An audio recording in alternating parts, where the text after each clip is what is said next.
It is Wednesday, September 3rd. It is time to get in the weeds. I'm Jeremy Lambert. That is SP3. And we have plenty to talk about today. But first, a quick programming note. No Matthew Justice today, or no Bishop Dyer today. Sorry, it was supposed to be Bishop Dyer. And then it got switched to maybe Matthew Justice, and now it's not Matthew Justice. It's no guest today. We are guest free on a Wednesday. Bishop's supposed to join us tomorrow. Now he decided to do Busted Open today instead. So I don't know what's wrong with him. We'll confront him about that tomorrow. Heel turn. Heel turn on Yeah, us already. Damn. yeah.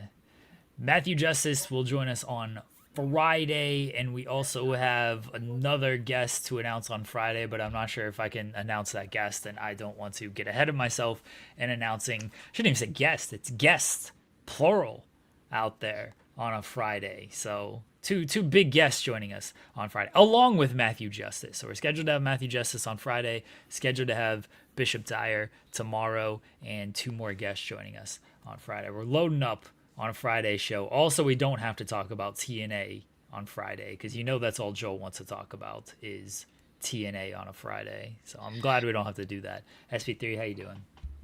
I am doing well. I won't take offense to Matthew Justice obviously ducking me.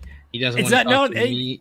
In fairness, it's not Matthew Justice's fault. This is I Bishop's know. fault for I wanting know to because of the do. switcher out. Yeah. Because of the switcher out. But Yes. he found out, Justice was found out. He was like, SP3's on Wednesday. He was like, I'd much rather talk to Joe. No, I'm kidding. But no, all jokes aside, I am glad to be here on a Wednesday. I'm not used to that. I'm used to, days that start with a T is where I'm usually on in the weeds. But I had to make it happen. Had to fill in for the good brother Joel Pearl as he takes care of very, very important business. And I'm here to talk with Jeremy on another day. We get 3 days straight with one another. Jeremy's going to be sick of me by the time we end tomorrow's show.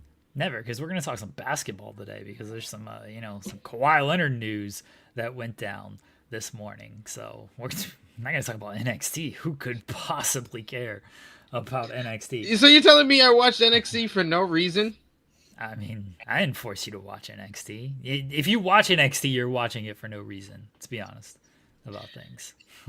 Also true. Also true. NXT, not always the best show. I know I'll probably have my arch nemesis Zeno Hour be like, I love the show. Like that's supposed to be a counterpoint. I like the show with bad acting and not matches that I forget after 2 weeks. Like that's what NXT is. I thought that last night's show was a better show than what they usually offer. I think that was one of like we had a surprise, we had some development in the main event picture and stuff like that. So I thought the show was decent enough. It was better than the average episode of NXT, which is below average for a wrestling show. Folks, we will go a little bit long today. I'm gonna tease something. I don't do a ton of All teases, right, but let's hear it. I'm gonna tease it here. I can't give it what it is. Supposed to be an announcement at 12:30, yeah, give or take. Supposed to be an announcement a little in the afternoon today. No one put this out there. No one watches this show, but we're gonna go a little bit long today with everything. I don't know what it is. I've just been told there's an announcement this afternoon, a little after 12 o'clock. So we're going to go a little bit long. Hopefully, we can catch the announcement on air and we will see, what that is and what we will have to do, what we'll have to talk about. Maybe they're going to announce, maybe WWE Shop has already, spoiled AJ Lee's return. So maybe, They did. maybe it was on WWE Shop Twitter. Uh, It could be, AI. It could be some intern just got himself in trouble. But yes, WWE Shop on Twitter. Here was the post from WWE Shop on Twitter. It was somebody said, "Hey WWE Shop, where's the AJ Lee merch? What am I meant to wear on Friday when I watch SmackDown? Normal clothes?" WWE Shop replied, "Hey there, of course we wouldn't expect that. With AJ Lee's return to the ring, we are looking to have some fire emoji gear, hopefully in time for WrestlePalooza. Be sure you're signed up to emails and get the latest updates on new live inventory. Happy shopping. That tweet was deleted, but WWE Shop seemed to spoil that one. Whether it was an intern, whether it was an AI, don't know. It's not like they put up the Penta mask or the Ray Phoenix mask early, beforehand. No, WWE Shop just out here spoiling things. Damn, WWE can't do any surprises for us. The only surprise they were able to execute this year was the Cena heel turn and the Brock Lesnar return, both of which had some feedback to it as far as the follow-up to the John Cena heel turn and just the overall existence of a Brock Lesnar return. So WWE can't really hide these type of things. Once there's a report out or once they start teasing something, people are gonna find out about it, and they can't keep it under wraps. Yeah, CM Punk's doing teases out here. He posted his little on Instagram stories. Okay, you asked for it. He likes doing these teases, before returns and everything. People are getting mad at us for why'd you spoil this return? Like, do you not watch the television, dorks? We spoiled anything. How you spoil something that they made it so obvious? Like I said it yesterday on the Raw review at Trio Heat. I was like if WWE don't deliver on AJ Lee, this is a bait and switch. This is a bait and switch. After the promo exchange between Becky and Punk, we're at that point where if they don't deliver on AJ Lee, it's a bait and switch. Yeah, they'll deliver. I mean, seems all but certain they'll deliver now. Now it's just a matter of, do we get her on Friday? Do they wait? Do we get her next week? We shall see. But we can jump right into this. Real quickly, for people asking, it's not a Fightful announcement. It is a wrestling specific announcement. Well, you kind of spoiled that. You said it was WWE. Did I say that? Yeah. Oh, my fault. What if I'm lying, SP3? What if that's a work? My bad. I didn't realize I said it was. You should have just played it along. You should have just played it along and be like, I never said that. I legit don't remember saying that. I say a lot of things on this show, SP3. I didn't realize I said it was a WWE announcement. But am I lying? Maybe I am getting the pencil to Ring of Hallucinations. You never know. They saw the interview with Djack, and Tony Khan was like, I gotta get this guy in here. I gotta get him on the payroll immediately. That was a fun interview, by the way, yesterday. If you've not watched our interview with Dyer yesterday, go back and watch that. I gotta clip that, and actually Kylo does that clip. I shouldn't even say I'm doing it. That's gonna probably run as a standalone interview today. So if you've not watched it yesterday's show, go back and watch yesterday's show, or if you want to wait until after the show today, watch it as a standalone interview later on this evening when I post it as its own thing. But that was a real fun interview with Djack. Yeah, Djack is great with us. My wife was saying that he seems to really enjoy, because I'm sure he does a lot of interviews. I listen to a lot of Djack interviews, and he gets asked a lot of the normal questions you would ask wrestlers and stuff. I'm not saying he doesn't enjoy those interviews, but then he comes on here and he's like, so you want to talk about murder and this idea for a wrestling organization I have that's about drugs and murder? And he's just like, yeah, I'm all about this stuff. You're not going to get that anywhere else, folks. What other podcast is asking wrestlers about murder and drugs in a good way? In a good way. For sure. We found out that Djack books like he's Vince Russo in the mid to late 1990s, if he is the booker of the wrestling promotion. So yeah, he was a perfect match for Jeremy and Ring of Hallucinations. Yeah. So Djack was a whole lot of fun yesterday. We're gonna have with Bishop Bishop tomorrow. We'll have fun. We'll call him out for Busted Open, and Matthew Justice on Friday. And the two guests we have on Friday, I'm teasing a lot here. I know. I'm going to get myself in trouble. The two guests we're scheduled to have on Friday, they are returning guests, and they're a lot of fun as well. Okay. So There we go. there's that SP3 knows who it is.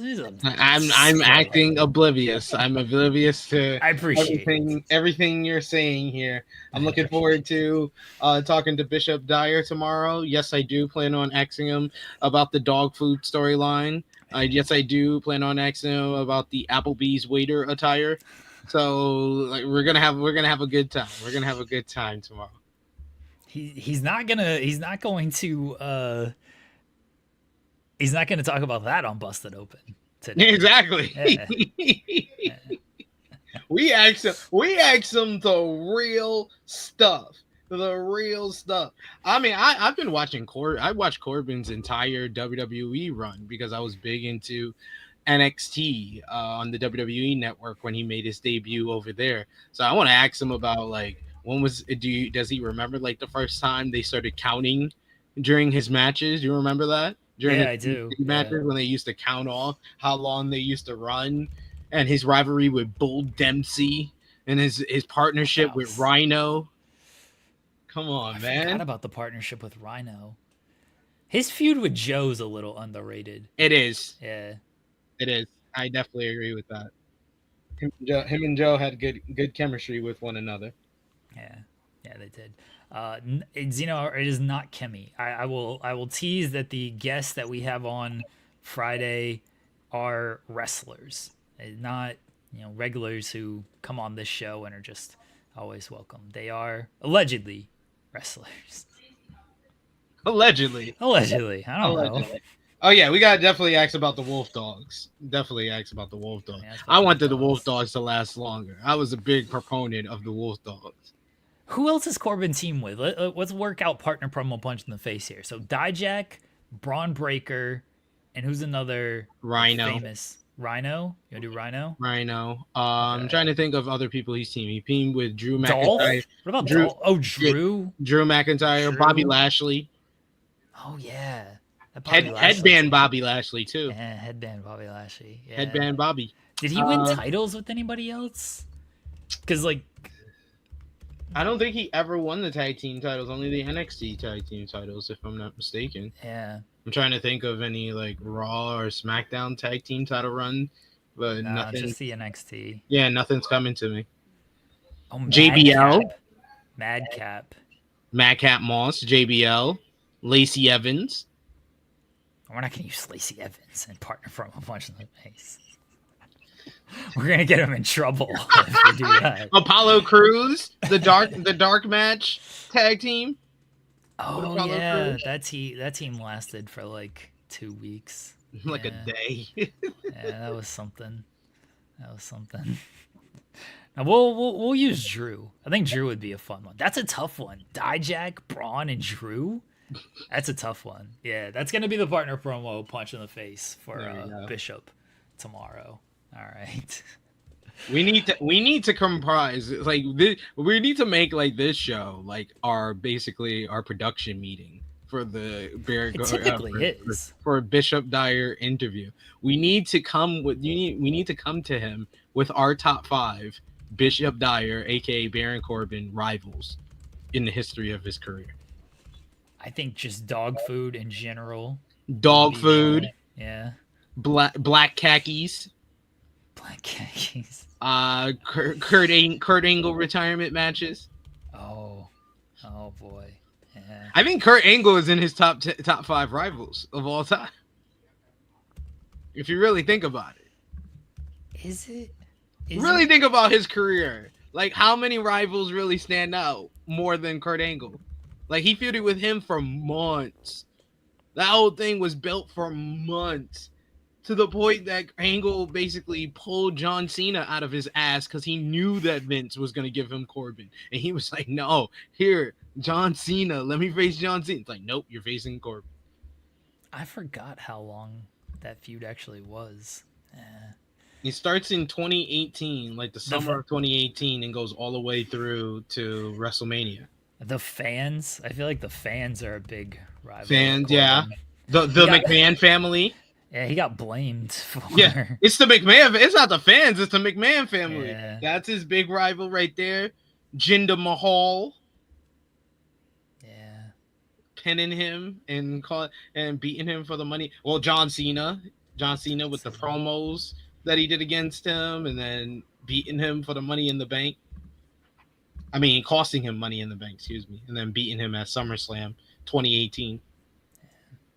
Or was it 20? Yeah, it was SummerSlam 2017. That was the summer of 2017. Volib asking for Bishop top 5 barbecue styles and horror movies. There you go. He's a big griller. Hmm. I actually do want to like his take on grilling. He's from what I've seen on his videos, like it looks really good. We're actually not talking about wrestling. We're talking about Bishop Dyer, to be specific. We're talking about Bishop Dyer and his long, luxurious career. You remember they gave him Money in the Bank. They were like, "Yo, he's the future of this company." It was Let me just remind you. Like maybe some of y'all haven't been watching wrestling the last 8 years, but God Bishop bless. Dyer won a Money in the Bank ladder match that had AJ Styles, Shinsuke Nakamura, Sami Zayn, Kevin Owens.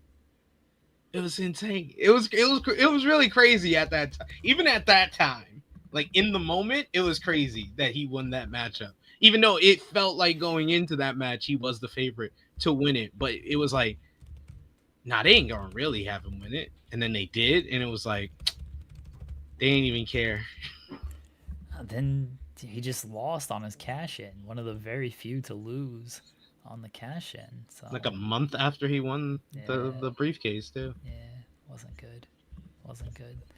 I'll have a lot to talk about with Bishop. A whole lot to talk about with Bishop tomorrow. Looking forward. I honestly I get more enjoyment off of talking about older stuff in wrestling than the current stuff. I don't know. Like even if it's like it doesn't even have to be like that old, like how we do with like Worst of the Weeds and go back to the 90s and stuff like that. I like talking about crap WWE eras. So I love talking about 2017 through 2019 WWE and like trying to remember it because so much of it I've like made myself forget because it was so bad. But like that was the start of my podcasting career. My whole start in wrestling media was that era of WWE. Speaking of, we need to figure out a worst of the weeds for this week. We're gonna leave it up to the chat out here for worst of the weeds. Since there's no major event this week, thank God. You know, what do you guys want to watch along with us or put us through? Because there might be some stuff we haven't seen that's really bad, and we need to go through that. At some point, we're gonna watch Suzuki against Butterbean, the greatest match of all time. Flag matches. How many bad flag matches are there? I feel like all of them are kind of. Yeah, they all kind of suck. All the flag matches kind of suck. Oh, Cena versus Rusev from 2017. That match is just like it's not good, but I feel like that's in territory of it's just kind of boring. Yeah. Like it's not like bad, it's just like it's fine, but it's just boring and long. Like how long is that match? I feel like that's a long match. At least much longer than it needs to be. Oh, you know what we need to do? We need to do a special Worst of the Weeds called the instant Worst of the Weeds. Like instant classic. What's the opposite of an instant classic? Instant dud. The instant dud Worst of the Weeds, where we watch Becky Lynch versus Nikki Bella and the blindfold matchup from NXT last week. That Cena and Rusev match is 21 minutes. That's way too long. Yeah. It's longer than Kevin Owens and AJ Styles on the same show. Yeah, I remember that match just being like a drag. Like it's not even like funny bad. It's just long and not good. Somehow not the worst match on that show. The Punjabi prison match. Somehow, some way, not the worst match on that show. Oh, the highest retirement match. Oh, that's something. Oh, Tyrese? I thought you were saying Titus. I was like, no, Tyrus. When did Titus O'Neil retire?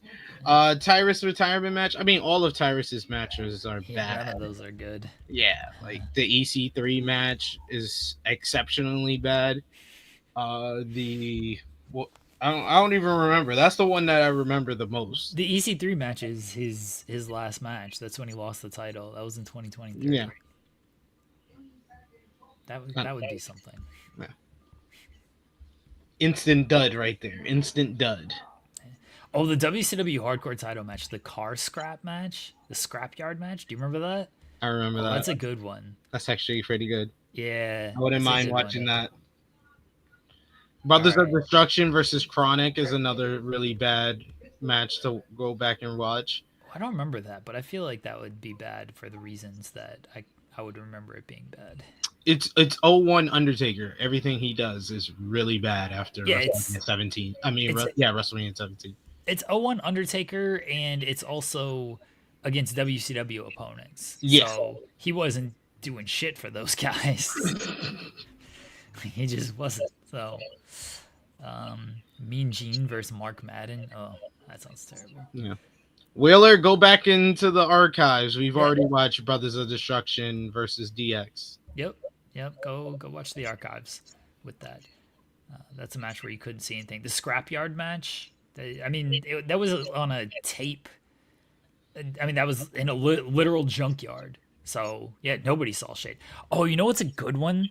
Was it Vampiro and somebody, and they're like fighting in the woods. It was Kiss Demon, I'm pretty sure. And they're fighting in the woods. You remember this? Yes, I That did. sucked. Yeah, That sucked. The Vampiro Sting bloodbath match. that ruled. Sucked. That was sucked. hilarious. That sucked. Donkey. The donkey dick. Oh my god, it was so bad.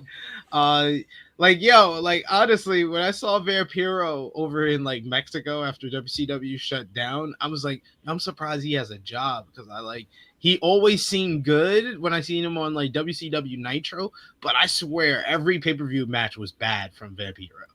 I liked Vampiro. I don't even know why I did as a kid, He had because a cool look. He's like, he had like a cool look. He had a cool aesthetic and everything. Yeah. Yeah, that was probably why, because I was like, man, none of these matches are good. He had like maybe 2 or 3 good matches during his WCW run, and most of them happened on like TV or lower card pay-per-view matches. We've watched who mentioned Michael Spikes. We've watched Booker T against, or not Booker T, Charmel against Jenna Morasco. We did bonus The on that classic. one as well, and watched Jenna Morasco strip for chocolate. So you got bonus coverage on that one. So yeah, you can go back and watch that. Double whammy. Yeah, we'll start doing whole pay-per-views soon. Ooh. We'll have to do Heroes of Wrestling pay-per-view, and then just choose any pay-per-view from WCW in the year 2000. And pick any WWE pay-per-view in the year like 20. I don't know. Just pick one of the 2010s. Yeah.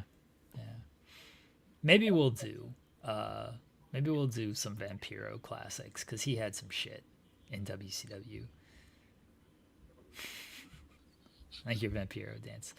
Jose asking if we've seen the Kawhi story. Have you seen this, SP3? No, the first thing I heard about it was you saying that we're going to discuss that on today's show.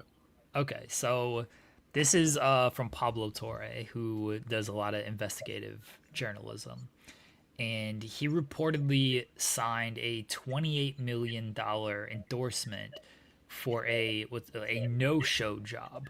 It was with a fraudulent tree planting company that was funded by Clippers owner Steve Ballmer. And it was a way to basically circumvent the salary cap, to where he would get paid $28 million on this endorsement deal, on top of the money he was making, from the actual Clippers. But he would get paid on this endorsement deal that was a fake company by Steve Ballmer, who is the Clippers owner. So he would pay him his salary through the Clippers, but also pay him this $28 million through this fraudulent tree company. So Kawhi would get his salary on top of this fake tree company money. That's the story. Pablo Torre is going to have more on it. We will see if the NBA investigates, and we will see if there's repercussions for the Clippers. What are they gonna do? Like, they don't have any picks. They're done. They gonna just make Kawhi sit out? Like, you know, is it is he gonna have to sit out for the whole year? That's the only thing I can like think of. I mean, yeah, that would probably be like the best kind of like consequence from all of this. But I think Steve Ballmer would have to maybe resign, which would yeah, be something. and I like Steve Ballmer, especially after I watched the Clippers series. He just seemed like an enthusiastic dude who was He's just an happy to be enthusiastic here. dude, but he's he's one of those dudes that like, he's celebrating before they've accomplished anything. Yes, You know, he definitely is that. he's They were into they it. were I they were respect his celebrating. passion. It was the Clippers fans and LeBron haters who were celebrating Kawhi signing with the team, like that was the championship. Like, oh, we got him over the Lakers. Ha ha ha. We won the free agency. He's the new king of New York, new king of LA. Ha ha ha. And here we are 5 years later. They're definitely not moving the team. They just invested in that giant arena. They ain't going anywhere. Like they finally got their own arena. It's in San Diego, right? Or is it still in LA? The arena? Yeah. No, it's Oh, in you know, Inglewood. it's into Dome. Yeah, Right? into it. Yeah, it's in Inglewood technically. Yeah. They just invested in that because that's very new. They started that this past season, maybe 2 seasons. I think it was last season. Yeah. So they're not going. They're not going anywhere anytime soon. Now that they got the arena, it might force them. I could see it if they really taking this seriously and want to like put the hammer down on Balmer. I could see them like suspending him. I can't see him being forced to sell the team. I don't know. Yeah, I don't know if they will either. I mean, they might. That'd be pretty harsh. But I mean, this is a pretty serious accusation here. Yeah. Like you've created a fake company so you can pay one of your players more money. That's a pretty serious accusation out there. As far as people are saying, like, what's stopping other teams from doing this? I've always wondered why teams wouldn't do this. I had this thought years ago, and the great Sam Mercady can confirm this if his memory works. But this was when LeBron went to Miami, and I'm like, what's stopping LeBron from just like signing for 20 million less, and Dwayne Wade, who's already on this big deal, just paying him 20 million of his own money? Like, what's stopping that from actually happening? I think people would maybe know, people would maybe figure it out, but I also just wondered, like, why couldn't you do that? I don't know if Dwayne Wade wants to do that or anything, but LeBron's got all the money. He doesn't need more money. Why couldn't LeBron take less money and create more cap room for the Lakers and then basically tell Austin Reeves, yeah, I'll just pay you an extra $5 million that we can save. I'll give it under the books, off the books. There you go. Like, why couldn't a player do that? Maybe they are. I don't think anybody is, but I don't know what would stop them, honestly, from doing that until they got caught, obviously. Because I feel like anytime you do any one of these things, you're probably eventually going to get caught with it. Because there's too many people talking. There's too many people just being stupid, and you're probably just going to out yourself one way or another when it comes to this, especially like if you're still in the league and everything. So you're gonna talk too much to the wrong person, and that wrong person's gonna talk to the wrong person, and then you're gonna get caught up in all of this. There's no dirt that seems to be possible that the NBA or all these reporters won't eventually find out about. So this is going to be some kind of like fallout to this for sure. There's going to be some ramifications, some consequences that are going to kind of have a ripple effect throughout the Clippers, who A lot of Clipper fans were happy again. They were like, "Oh, we're gonna look good. We're gonna do good this season," and that might be kind of a wrench in the plan. Now, to answer Zeno Hour in the chat, who says Lakers are probably guilty of the same thing. If you're saying probably, you don't know, so you should not talk. Then we also have Louis saying Lakers creating fake journalists. They have every right to. They're the greatest franchise in NBA history.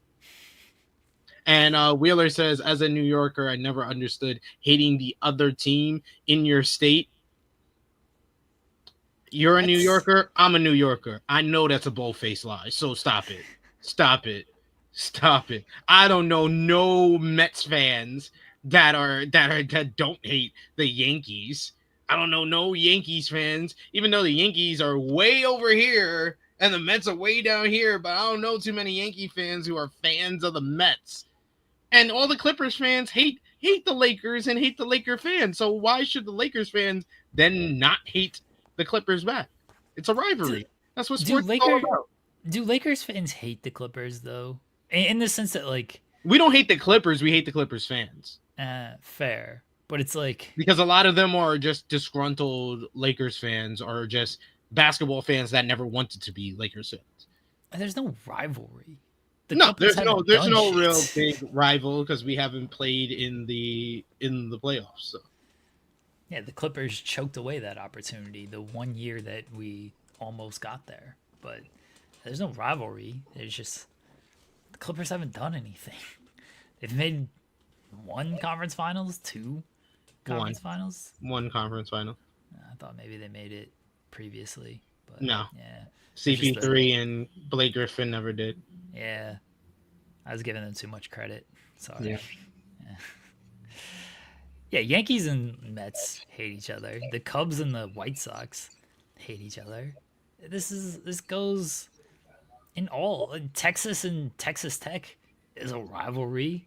It extends to college. All these schools and teams. San Antonio don't like Dallas. Dallas don't like Houston. Houston don't like San Antonio. Like they're all in the same state. The team that's like out of all this is like the Kings. The Kings are just persona non grata in Los Angeles or in California, I should say. I mean, we used to have a fierce rivalry with the Kings. I've just been tapped back into Secret Base, and I've been watching like the history of the beef between the Kings and the Lakers, which was a fun trip down memory lane. Yeah, when you play in the playoffs, it adds a little extra. And plus, they face 3 straight years in the playoffs, and their best chance to win a championship, the only championship in franchise history, they got screwed by the refs. So they will forever have a rivalry with the Lakers. And Two Link says rivalries are not really a thing in the NBA, especially nowadays. I think they try to manufacture too many rivalries, but I don't think like there's no rivalries. Yeah, I think that's too hyperbole. There's not really a thing. No, there definitely is rivalries, and you can tell when teams get on the court. Knicks and Indiana definitely have a rivalry. Yeah. They definitely have a rivalry with one another. So don't get it twisted. You may think, the rivalries are not as intense as they were in the 1990s or the 2000s. That's fair. That's an accurate assessment. It's not an accurate assessment to say rivalries are not really a thing in the NBA. That's what all sports thrive on is rivalries.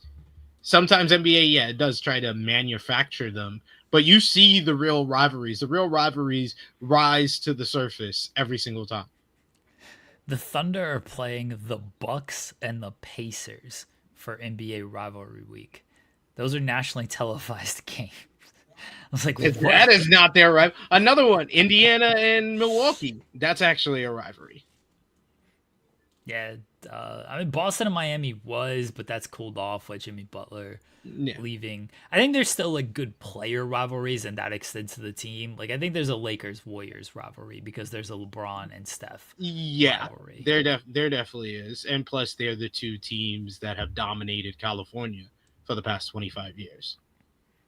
You're gonna get a Lakers and Mavericks rivalry more and more Yes. with the Luka stuff. Yeah, the now that the Luka trade has been completed, that's definitely a rivalry now. I think Dallas and San Antonio is going to make a comeback. I think all three Texas teams that were prominent in the 2000s, they're going to be in a three-way Texas rivalry over the next couple of years. Miami's lost some rivalry cred because Butler is not there anymore. Like it's tough to just be like, yeah, Miami's a rivalry with Bam and Tyler Hero out Mm-hmm. here. It's like, I'm not buying too much into that rivalry. Jimmy Butler made that kind of a rivalry, and with him gone, Miami just ain't quite as relevant. Everything I do, Thunder and Rockets is a rivalry, though. Yeah. That fan base sucks. I don't like Rockets fans. They're terrible. Yeah, Zach. The Bucks rivalry, I guess, is coming from the Cup final, or maybe when Giannis stepped on the line all those years ago. Nobody remembers that, but Thunder fans when Giannis stepped on the line. That was the Paul George year. He was posting up Robertson, and he did a spin move, and he stepped on the baseline out of bounds, and they didn't call it, and then the Bucks won that game off of that play. So that's the only rivalry I can. That's the only way. Or yeah, the NBA Cup game, which fucking cares about that Cup final game, a game that literally did not count. The Bucks won. Good for them. I know you're a big NBA Cup guy since the Lakers are the first ever NBA Cup, the prestigious, The very prestigious NBA Cup. Los Angeles Lakers made history being the first winners of it. I want to give Two Links the chance to respond. He said, what I mean by that is in the NBA, the rivalries are more player focused than team focused. Back when the Bulls were relevant, it was not Heat versus Bulls. It was Rose versus the Big Three. See, that's an accurate statement, but that accurate statement also makes your previous statement false, because regardless of if it's player focused or team focused, there's still a rivalry. Rivalries are definitely a thing in the NBA, but I understand that second comment a lot more. Yeah, I mean, and that's what I said. I said the rivalries are kind of player focused, but it obviously extends to the team. Like I use LeBron and Steph as the example. I think there's a rivalry between those two players, but because of the teams they play on, it becomes a team rivalry. The Spurs or not the NBA is trying to make Wemby and Chet a rivalry, so they're trying to make the Spurs and the Thunder a rivalry. Maybe that'll pick up a little bit this year now that the Spurs are supposed to be better. But Chet didn't play in the games last year. Wemby even missed one of the games, so it was tough to. I do think there is a little bit of heat between Chet and Wemby, because when they are on the court against each other, there's some pushing and shoving and some battles going on between those two. So they'll continue to build these rivalries of what they think they have and what they actually do have. Basketball's almost back, folks. It's almost back. Don't worry. The most wonderful time of the year. The Rockets can have Kevin Durant. Good for Kevin Durant. I look forward to seeing him on ring night when we're raising the banner and he's got to sit there and watch, and then he's got to deal with Dort and Dub for 48 minutes. T5 the Great is definitely Trey versus New York. Yeah. Trey Young and Tyrese Halliburton are just like hated for some reason. Yeah. But like to go back to what Two Links was saying, like even back in those days, like you said, like you were saying, so the player focus kind of rivalries does like spill over, and they are kind of remembered as team rivalries. It's not people don't be like, oh man, LeBron and Duncan, one of the biggest rivals in NBA history, despite them facing in the finals 3 different times. But they do talk about the Heat and Spurs being an actual rivalry, because it was 2 teams in the NBA finals all those times. Warriors versus Cavs. That's been the opposite of what Jeremy was saying, where that went from, it was a team rivalry. It was Cavs going against the Warriors 4 straight years in the NBA finals. And now that LeBron is on a different team, it's now transitioned to a player rivalry of LeBron versus Steph, because he's no longer on the Cavs. But it always starts with players, though, right? Like Jordan and against the Pistons. It was Bulls Pistons, but it started because Jordan happened to be Yeah. on the Bulls. People remember Bird and Magic. I know Lakers and Celtics have a history beyond that, but the players, Larry Bird and Magic Johnson, picked up that Because rivalry. they made it an actual rivalry. It was a one-sided ass kicking for the Boston Celtics before Magic and Bird in the 80s. The Celtics wiped us every single time we met them in the NBA Finals until the Showtime Lakers. Who was Kobe's biggest rival? Like, what team was his biggest rival? His biggest rivals is always going to be Shaq. That's a yeah. I know, yeah, your initial reaction is that's weird that your biggest rival is your teammate, but I think that's awesome. That's what I will stand by the point. Kobe and Shaq, the greatest duo of all time, because they're also they might be the NBA's biggest rivalry of all time. Like that literally kept the NBA afloat after the Jordan era. Any other league that has the GOAT leave at that point, it takes years for the league to recover. Gretzky left the NHL. The NHL didn't really recover, really. NHL still hasn't recovered. Yeah, it still hasn't really. I say that as a huge hockey fan. And like baseball, like I don't know who people majority would call like the GOAT, but any of the big major faces of baseball, it's taken a couple of years to find the next guy to kind of take the mantle and keep baseball afloat. NFL really like it thankful for them is that Tom Brady's freaking prime, quote unquote, got extended a couple of years, so you were able to make that smooth transition from Brady to Mahomes. But like the Kobe Shaq rivalry and them as a team in the dynasty of the Lakers kept the NBA at a certain level that they would have dropped off from without them after Jordan. I do agree with what Two Links is saying there. Compared to other sports, it doesn't matter who played for the Cubs and White Sox. The Heat lives. The Heat doesn't live that long after the players and the focus leave the team. Like, that's honestly fair. That's why I said like a lot of it is player rivalries that extend to the teams. And yeah, once those players are off that team or they go to a different team, like it just kind of transfers over. I've seen that in the NHL. I mean, the Avs and Red Wings were huge rivals in the 90s, and then the players changed. It didn't help that the Red Wings moved to the Eastern Conference, and so they started playing each other less, but like there's no real rivalry between those two teams. Now the players on these teams don't care about each other. The Avs rivals are more Minnesota and it's Vegas and definitely Dallas at this point. But yeah, it dies kind of when the players end up leaving. The NHL still has some where it's still because they have original 6 teams, so like any original 6 game is like a rivalry thing. But yeah, when it comes to NBA, it is more of a player focused rivalry that extends to the teams compared to like when the Pistons and Bulls play nowadays. Like nobody's like, oh boy, can't wait to see Josh Giddey into this huge battle with Cade Cunningham. Like no one's, who cares? Who really cares? So yeah, I have my top 5 Kobe rivals. So you ready? Okay.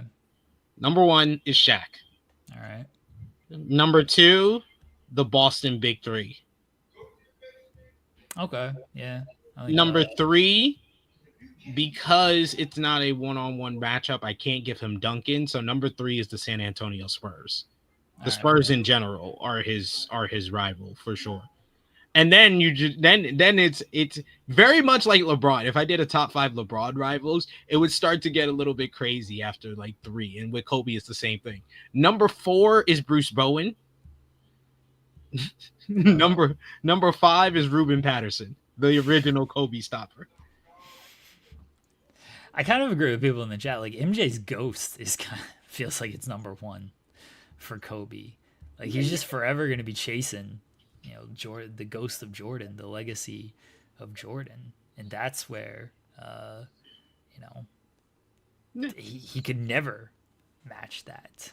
did I that. agree with Boggs though. It's he says it's like Jordan. He didn't have the one rival. It was everyone. Having one rival is an insult to MJ, LeBron, and Kobe. I think LeBron, out of the three of them, had a more like identifiable number one rival that wasn't on the same team. I think Kobe has a definitely, to me, a clear number one, but that's on his same team.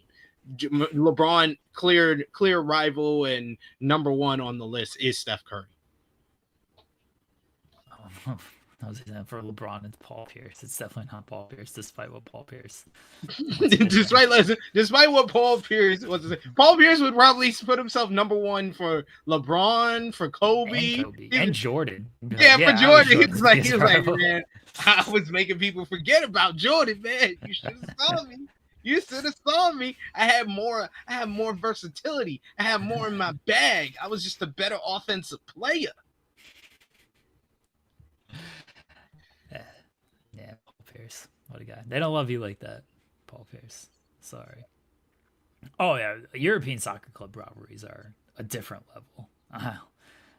European soccer club rivalries is kind of like college football rivalries. I think that's the only thing that can compare to it. And I'm not a big college football person. Like, I watch the games because I like watching sports, but I can't name you two players. I know Arch Manning, and that's about it. And I watched some stuff. I watched games this past week, and I still don't know who some of these players are. I watched the UNC game on Monday. I watched the Notre Dame Miami game. I watched the South Carolina game. I still don't know who these people are. But I know like there's still big rivalries. Like I know Texas Oklahoma is a big rivalry. I know Ohio State Michigan is a big rivalry, and that's stuff that like extends decades and generations. That it don't matter who the players are on that. That's where it's like, yeah, we're gonna hate you no matter what out here. So I think that's the only. I think there's two rivalries that off the top of my head in the NBA that has persisted across different decades, different generations. It's the Lakers versus Boston, and it's New York versus Indiana, because they've had different variations of them, and it's gone through different decades. And even when the teams are trash, there's still that underlying of we don't like you to it. Even when the Lakers in Boston were not good in the 90s, there was still that vibe of Lakers fans don't like Boston fans. And thankfully, they haven't had a long period of time where both teams were not good. So the rivalry is still prevalent today. So I think that's probably the one there. And then with Indiana and New York is because these two fan bases take basketball way too seriously. New York wants to celebrate freaking a first round win by doing a damn parade in the middle of the street after game 5, while Indiana, they don't have anything else to live for except for basketball. So like these two fan bases love basketball, love the Pacers, love the Knicks so much that I would say that they're probably number 2 as far as the NBA rivalries that persist over years. New York versus 2 straight winning seasons. Yeah.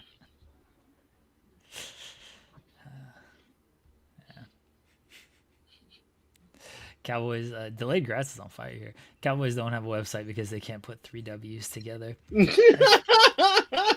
Football is back tomorrow. Looking forward to watching some NBA or NBA football, NFL football after watching. Am I in that fantasy league? Because I don't even know if I am. Yeah. I am. Did you not show up to the draft? I thought you showed up to the draft. Oh, you got auto picked? Oh, yep. Good luck with that. Yeah, I probably have an awful team, and I don't know how to sign in to my team now. You're really screwed then. You should probably figure all that shit out. Yeah, I probably should. Yeah. Probably before tomorrow. Yeah, might be a good idea. Might be a good idea. I'll hit up Jared Bailey. The TCU UNC game was absolutely hilarious. So funny. And then TCU trolling afterwards on Twitter was great. I respect it. I respected all of that. It felt like, I sat down and since Raw wasn't on Monday night, we were watching the game. And I was watching with my wife, and she's like, "This is Belichick's first game?" I was like, "Yeah." And she's like, he's been there for like 5 years, I thought, because the coverage has been like that amazing of Yeah. Belichick that it was like there's no way that this is his first game. But yeah, he was hired, I guess like December, January, like right around bowl season, and then the coverage has been so amazing and so prominent with him that it did not feel like Monday was his first game. And then they scored on their first possession, and then they didn't do anything after that. Hilarious. Oh, well done. Absolutely hilarious. Well done. You should tell me my team. All right, you want to know your We can team? we can get live reactions of Okay. me, finding out that I have 87 wide receivers and no quarterback. All right, Team SP3. You're actually projected to win this week, so Look at that. all right. Starting at quarterback for Team SP3, Baker Mayfield. Wow. Okay. Running back from the Los Angeles Rams, Kyron Williams. Also Okay. running back from the Cardinals, James Conner. Okay. All right, wide receiver, Justin Jefferson. That's Ooh. good. Yes. Wide receiver, Tyreek Hill. Ooh. We'll see. Okay. All right. All right, Zach Ertz at tight end. Okay. I had him last year, I think, too.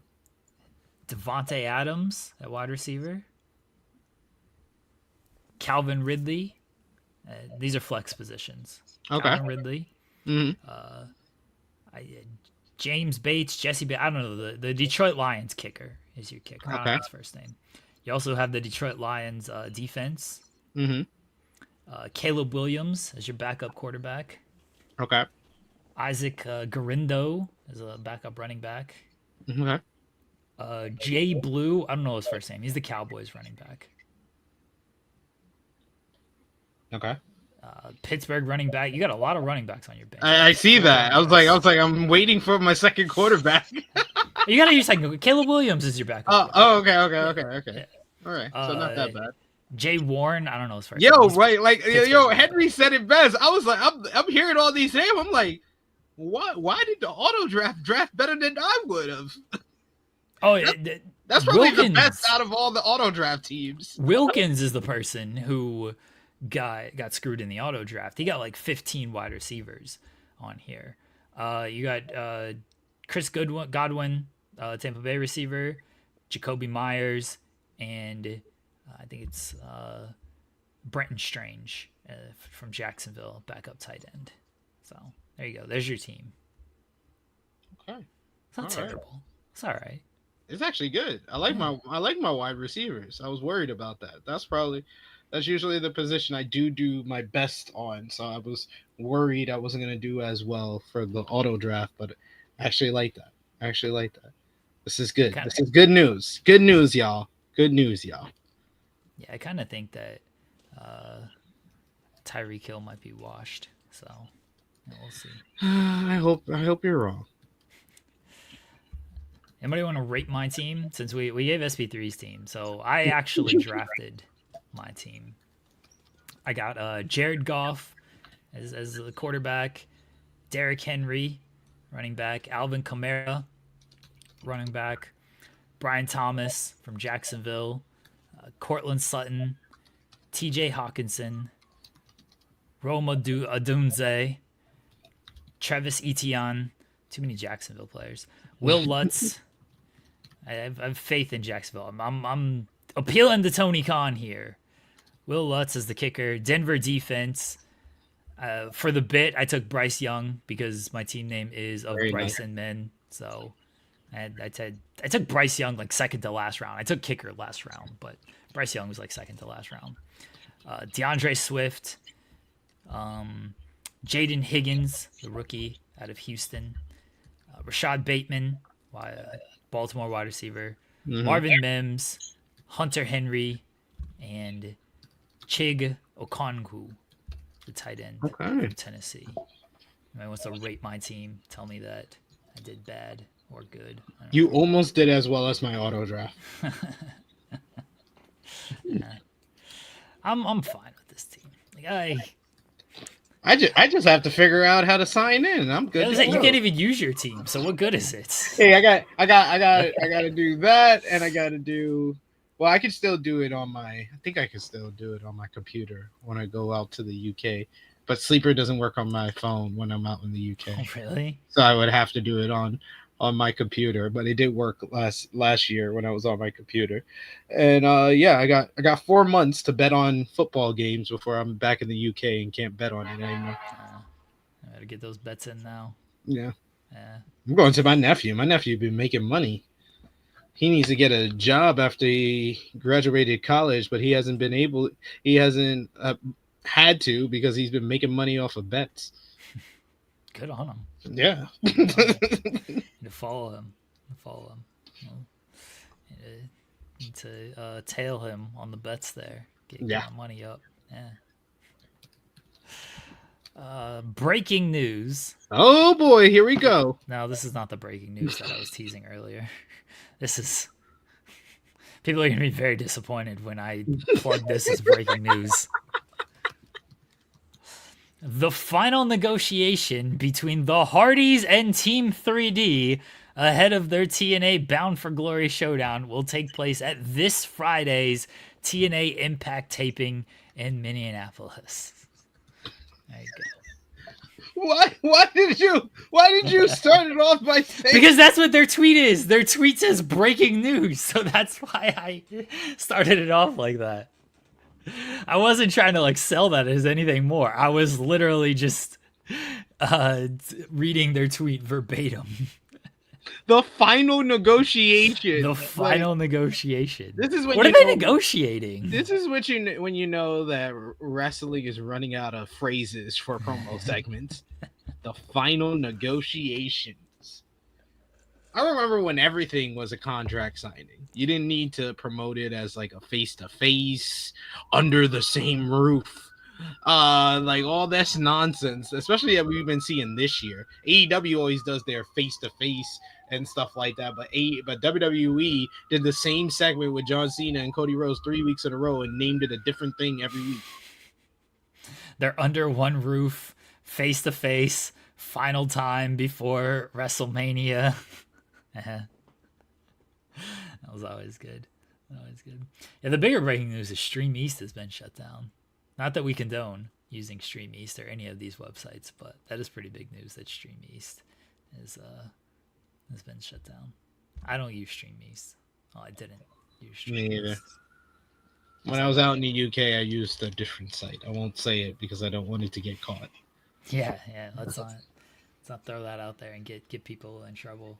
And exactly. Get these websites shut down out there. There's still sites out there, folks. You just gotta search and destroy.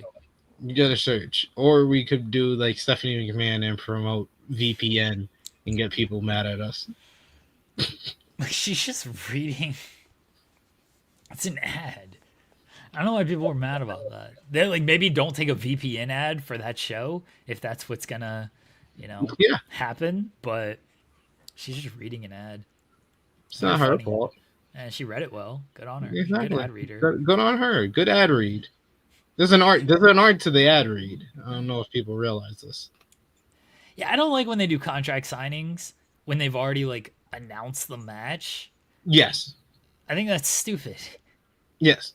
I hate that as well. You've already announced the match.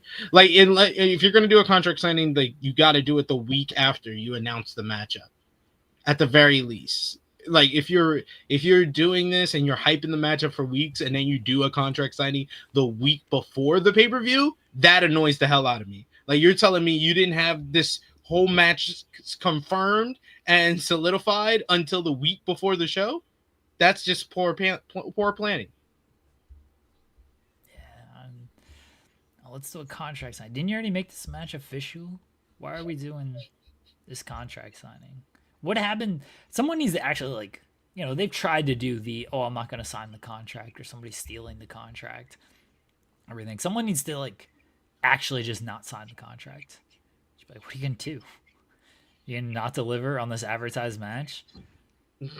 Pretty much. That's what I would do. Can do it. I would not sign the contract if I was a wrestler. No. Absolutely not. I'm not coming out here to sign your dumbass contract. You already announced the match without my consent. Now you want me to sign the contract? Too bad. I'd make more demands. off of this. You've announced Negotiate a this. better deal for yourself. I Yeah, agree. these wrestlers are dumb. This is why they get agents. Somebody should actually come out like with their agent, not that one dude who's like mad on Twitter all the time, but like, you know, He's always mad that AEW is getting attention. someone should come out like with their actual agent though. Like, my client is not going to sign this, or a fake agent. Use an extra. That's fine. Use a local talent. Yeah. Like I did enjoy, and this is something that I think I've never said on this show. I enjoyed Dark State last night. I enjoyed their promo where they explained why they are doing what they do. Like, it feels like the 7th time they've had a promo explaining why they're doing what they're doing, but this was the one that made the most sense. Yeah, and then they lost because they said Joe Hendry's name and they got distracted despite being 4-on-2. So any good they did with the promo was just immediately destroyed because they lost 4-on-2. That was dumb. I still got my Dark State stocks. I definitely don't. I got Saquon Sugar socks, and I got Cutler James stocks. I did love, Jeremy. Did you know how much I popped when they was like, this man Cutler James was embarrassed on LFG? I was like, let's go, let's talk about it, because I've been talking about the injustice that Cutler James got courtesy of that tyrant, that racist defending Team 3D push a black dude because I want a table ass Bubba Ray Dudley, man. Sheesh. Ruining people's careers one by one future endeavor at a time.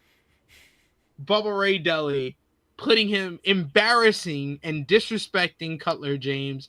I've been a part of this Cutler James journey. I felt for him in that moment. Osiris Griffin had no idea he was on the New Orleans Saints. I know they probably said it before, but I didn't care. But then they showed me a picture of it, and I was like, oh, that's cool. That's interesting. He's got the most credentials. Now it does make sense why he was in that tag team matchup at Heatwave, because I think he's objectively the worst in the ring. But I was like, why is he in this matchup?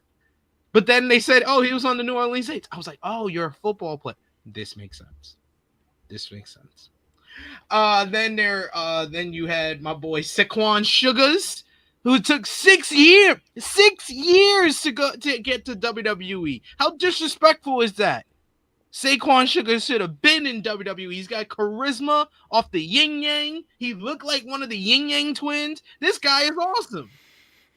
And Dion Lennox, who was denied time after time, like telling Sean Ross Sapp that Becky Lynch is talking about me. It's crazy how many times Dion Lennox was denied and told he isn't championship material. But who's got a title now?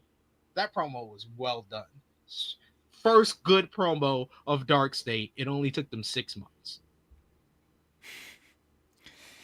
I mean, it was a good promo, but then they lost because Joe Hendry appeared and it was 4. And it's like, y'all never established this. Yeah, y'all always say it, but y'all never actually do it. And then y'all did it, and y'all did it during a matchup with no setup whatsoever. Wait, they did what during the matchup? Say his name and he appears. Well, I actually thought that was funny because they have set it up. They've set it up for weeks in the backstage segments where they just randomly say his name and he pops out of a cabinet or he pops out of a fridge. They did that like one. Well, no, they did. I just named 2 examples. They did it 2 times where he popped out the fridge with NQCC and he popped out of some closet with Dark State. They've been doing. And that's considering that it was with Dark State in that first segment. Then yeah, I guess that does make sense why they came out. It just was so lame that I didn't care. And I actually liked. This was the best time they've done with the say Joe Hendry's name and he appears instead of just randomly popping out of fridges and cabinets. Like doing it here was funny to me. I just thought it was the wrong team to do it against when it's a 4-on-2 advantage and then it leads to them losing. Like, oh, you could have used this at a different time. But now I don't know why more people wouldn't do this. We're just saying Joe Hendry's name and he appears. It's like the run-in trigger on 2K and you play like the Bloodline rules match and you hit like L2 and R2 together and you get your run-in for that. You get like 5 run-ins in the Bloodline rules. So that's what this is. Yeah, it's Bloodline rules. Come on now. You know it's a bunch of run-ins. That's what this is. More people just like randomly say his name when they need help. It's like Joe Hendry, and then he just appears and they cause a distraction. But then the other person should also be like, no, Joe Hendry. What if you're getting pinned and you just 1, 2, Joe Hendry, say his name. The ref has just got to like stop counting the pinfall. You could really use this to your advantage. Honestly, more people should do it. I like that they established this. I just didn't love that it came at the expense of Dark State in a 4-on-2 match.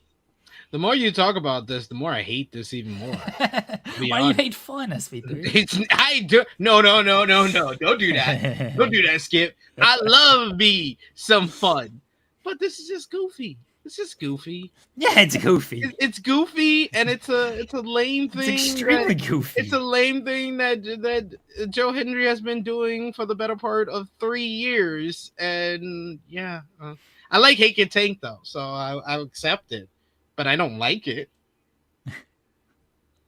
You do have Hank and Tank stocks. So. I do. Yeah, I'm big. I'm making money. We just main evented Tuesday night. I'm making some money off of these Hank and Tank stocks. Yeah.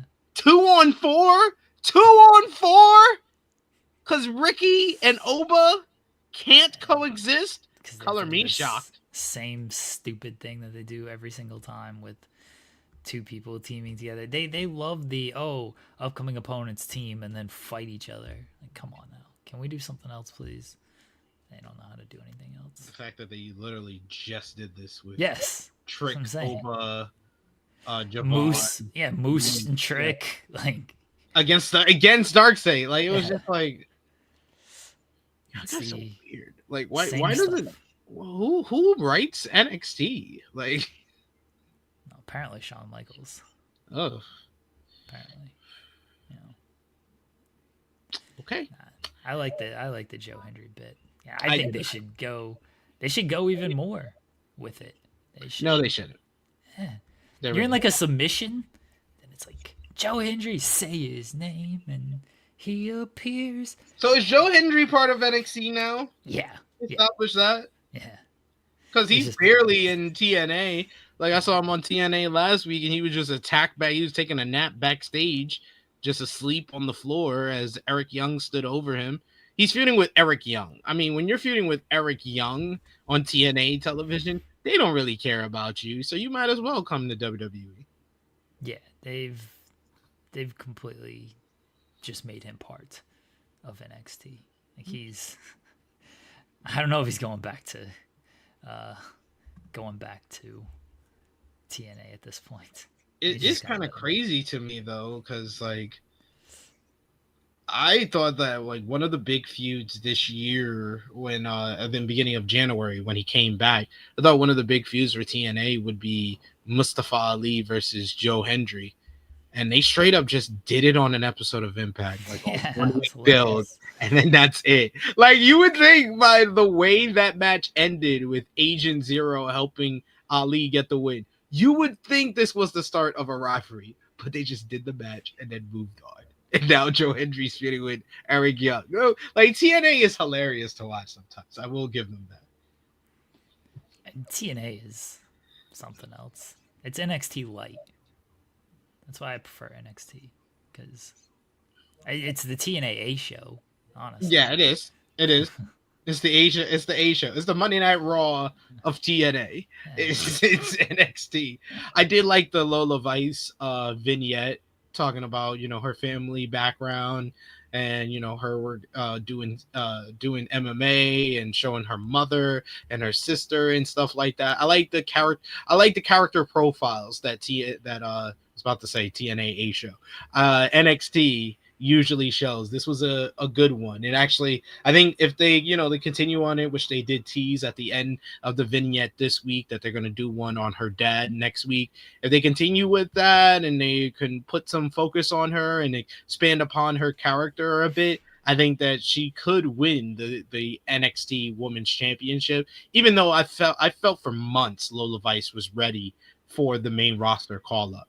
Like, you've been using her in NXT. She's been one of the top stars there. You're using her in Lucha Libre AAA, and she's broke out over there and become very popular. You need her to be on the main roster. It's just simple as that. Like, if Stephanie Vaquer is not winning at WrestlePalooza, pair her up with Lola Vice. Make them a tag team in the tag team division until you're ready to put Stephanie Vaquer, a title on Stephanie Vaquer down the line. You want them to pair up Lola and Stephanie Vaquer? For a few months until they're ready to put a title on Vaquer. Because I'm scared that Vaquer loses the match at WrestlePalooza and then she's lost in the shuffle until January. If you have Stephanie Vaquer lost in the shuffle, then we got to really reevaluate things. It's Triple H. No, I agree with you. I'm not saying you're wrong. It's all Triple H Levesque. I have seen this man botch booking all year long. I will not put anything past this man at this point. I'm not saying you're wrong, but at the same time, we got to really reevaluate some things. If Stephanie Vaquer is just getting lost in the shuffle, like, what are we doing? Hey, I don't want it to happen, but I'm just saying there's a likelihood, based on how Triple H books, that it could happen. Plus, he doesn't see color, so. I don't know, they've got so many other people to like potentially call up, though. Like who? Well, Jordan seems very poised for a call. Jordan Grace? Yeah. I'm not gonna believe that until it happens, because I've been teased. I was teased when she first signed. I was teased after she lost to Stephanie Vaquer at Battleground. That's twice. You won't fool me again. I'm not gonna get fooled until she actually gets called up. She's in the middle of a feud with Blake Monroe. She still hasn't won the NXT Women's Championship. I wouldn't be surprised if she's still on this brand by Stand and Deliver next year.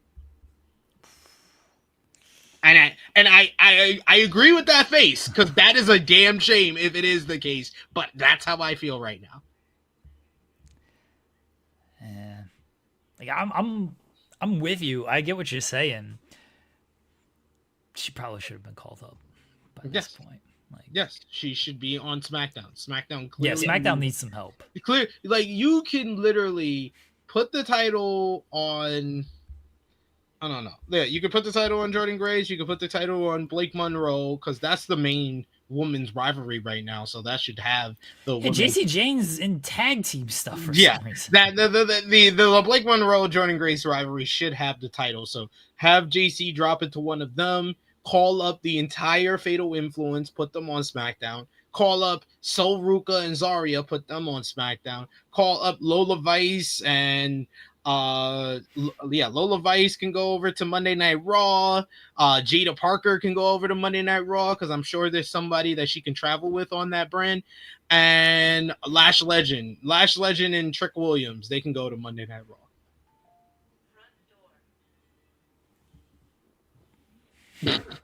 Was that your Alexis?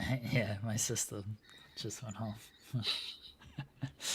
And they need some help on SmackDown over there, because Michin and it's getting another U.S. title match. Okay. Well, she did pin Kiana James in 6 seconds. I like Michin. I think Michin's fantastic. Same, I do too. But again, if this is your idea of, hey, let's give a women's U.S. titles match to the person who lost every women's U.S. title match,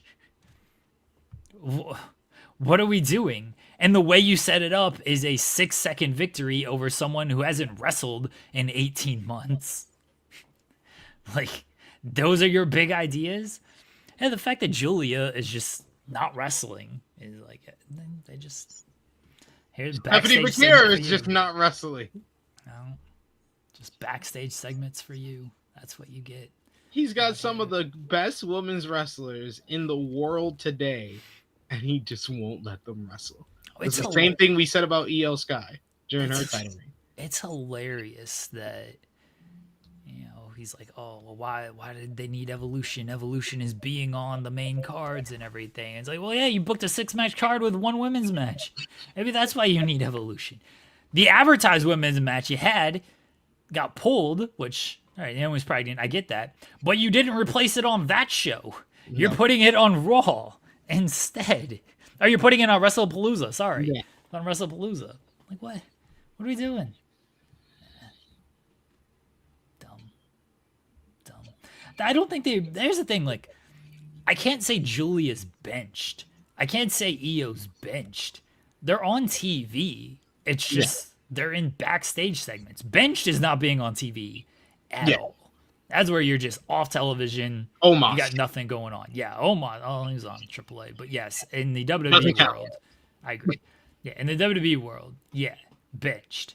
But I'm not going to say Vecker and Julia and Io and these women are benched. They're on TV at the very least. They have stuff. They're just probably not using them the way they should be used. Man, this is not leaving NXT drive. NXT got so much talent. They got the deep. They have corrected themselves from what they were saying immediately after Roxanne, Stephanie, and Julia left, when they were still calling themselves the best women's division in the world today, and then they changed it to the deepest women's division in the world today. I was like, all right, I can't hold that against you. You at least corrected yourself. It's the deepest. It's not the best. But they are very deep, where you can lose like Fatal Influence and Lola Vice and Sol Ruka, and you still got so many different women, whether it's a Jordan Grace, whether it's a Blake Monroe, whether it's a Kalani Jordan, whether it's the ladies from Evolve, like Callie Armstrong, who had a showcase last night against Jordan Grace, whether it's Kendall Gray, who had the showcase last week, Tyra May Steele, like, yeah, the list goes on and on. They're not going to be, oh man, we're dry right now. They have the people that they can fill in the spots. They just have to book it to allow them to fill those spots when the other people get called up to the main roster. But the NXT freaking fountain is overflowing with people who should already be on Raw and SmackDown. You got super seniors on this brand right now. Like freaking Tony D'Angelo's been here for 4 years. Trick Williams been here for 4 years. Why does he have a varsity jacket? He's 27. Why is he still playing on the basketball team? Like, yo, it's ridiculous right now. JC Jane been here for 5 years. They have so many super seniors whose asses should be on Monday and Friday nights. Wesley's been there for... Oh, Wesley, 6 years? 5 years. 5 years? 5 years. These people have been here for 5 and 4 years. That's way too long to be on what is classified, what you function as your developmental brand. I think there's a spot to have, these super seniors, as you call them, on this show. Because I don't think you could just go full-on developmental people. Like, you need people to learn from and everything. But when they've had a consistent presence on the show for 4 or 5 years, that's when it's like, see, like, I don't mind if you're going to put Ricky in NXT, if you're going to put Jordan and Blake in NXT, like, okay, are they main roster ready? Yeah. But if you want to, add to the depth of NXT with some established names who can get their reps in and get WWE established names, I'm okay with that. But these people have been on NXT television for 5 years. And that's where I'm like, yeah, you probably got to move these people up, or you got to do something with them. I don't know what they're doing with Tony D'Angelo. He's dead. It's just, he doesn't exist anymore. He's another one who should be called up to either Raw or SmackDown. He's a super senior. He should not be here anymore. Yeah, I mean, Andre Chase is the super senior who graduates from college and then becomes the coach, the assistant coach for the basketball team. Right. Yeah. Yeah. Some people are just they're gonna be in NXT, and there might not be a role for them on main roster WWE. Like, I think Shawn Spears is kind of in Yeah, that boat. I don't know where Shawn Spears fits in main roster WWE, but I I think don't he has either. a It's nice little definitely not role. the culling. But he has a nice role in NXT. The culling is what it is, but like I'm fine with him being in NXT and just people learning from him. Yeah. With that Josh Briggs segment was hilarious last night. These I didn't. people hate Josh Briggs. I've said I don't even think it was like full on X-Pac heat. I think it was like legit heat he was getting because he pulled the Undertaker Yeah. switcheroo. Which amazing that the crowd was going that crazy for the Undertaker, and then that's all they had to do was to fuck him over was Josh Briggs come out, and he kicked the shit out of Javon Evans. Barely an inconvenience. I was like, I'm actually liking Josh Briggs now that he's turned heel. He doesn't. He was very lame and stale as a babyface, but him as a heel is actually working for me. I thought he did a good job on the mic against Javon. I thought Javon handled that segment very well, took the beat down, and now we have the transition point. And I do love the fact that they have figured out ways to have like non-title feuds with Javon because they pushed him into the main event scene very early in his run in NXT, last summer. And they've been able to kind of supplement his time in like the championship picture with some standout highlight individual singles rivalries, whether it's the Ethan Page rivalry from earlier this year. Now you got him and Josh Briggs, but they do a good job of still keeping them busy, still keeping them relevant with the in-between feuds. Yeah, yeah. All right, let's talk about AJ Lee. Unless there's anything else from NXT that you wanted to touch on. I'm trying to think what else stood out from NXT. Lash Legend and Jada Parker had a good matchup. That was good to open the show. Callie Armstrong was there, which C-suite marks. We up, y'all. We up. So I was happy to see Callie Armstrong there. And I believe that's really Zaya Brookside lost to Candice LeRae in the Speed Women's Tournament. I Candice like LeRae. the graphics for Speed as they like went down under a minute and it became red and everything. The presentation That for was dope. Speed, yeah, I actually like that. That was wait. I need Shooter Candice to just come in and beat these women in like 30 seconds. But what can you do? Yeah, DIY is also Yeah, back. DIY made their return on the 10-year anniversary of their debut. Yeah, DIY came back. Old music.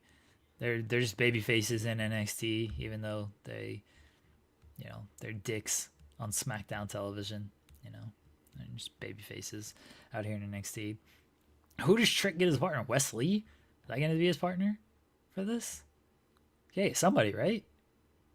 AJ Francis. I don't know about that. I don't know about AJ. I don't mind AJ Francis, but I don't know if I'm putting him in this spot. Oh, you know who it is? Carmelo Hayes. No. Why would it be Mello? Why would Mello want to come back and do stuff with Trick? Because it's for the homecoming show.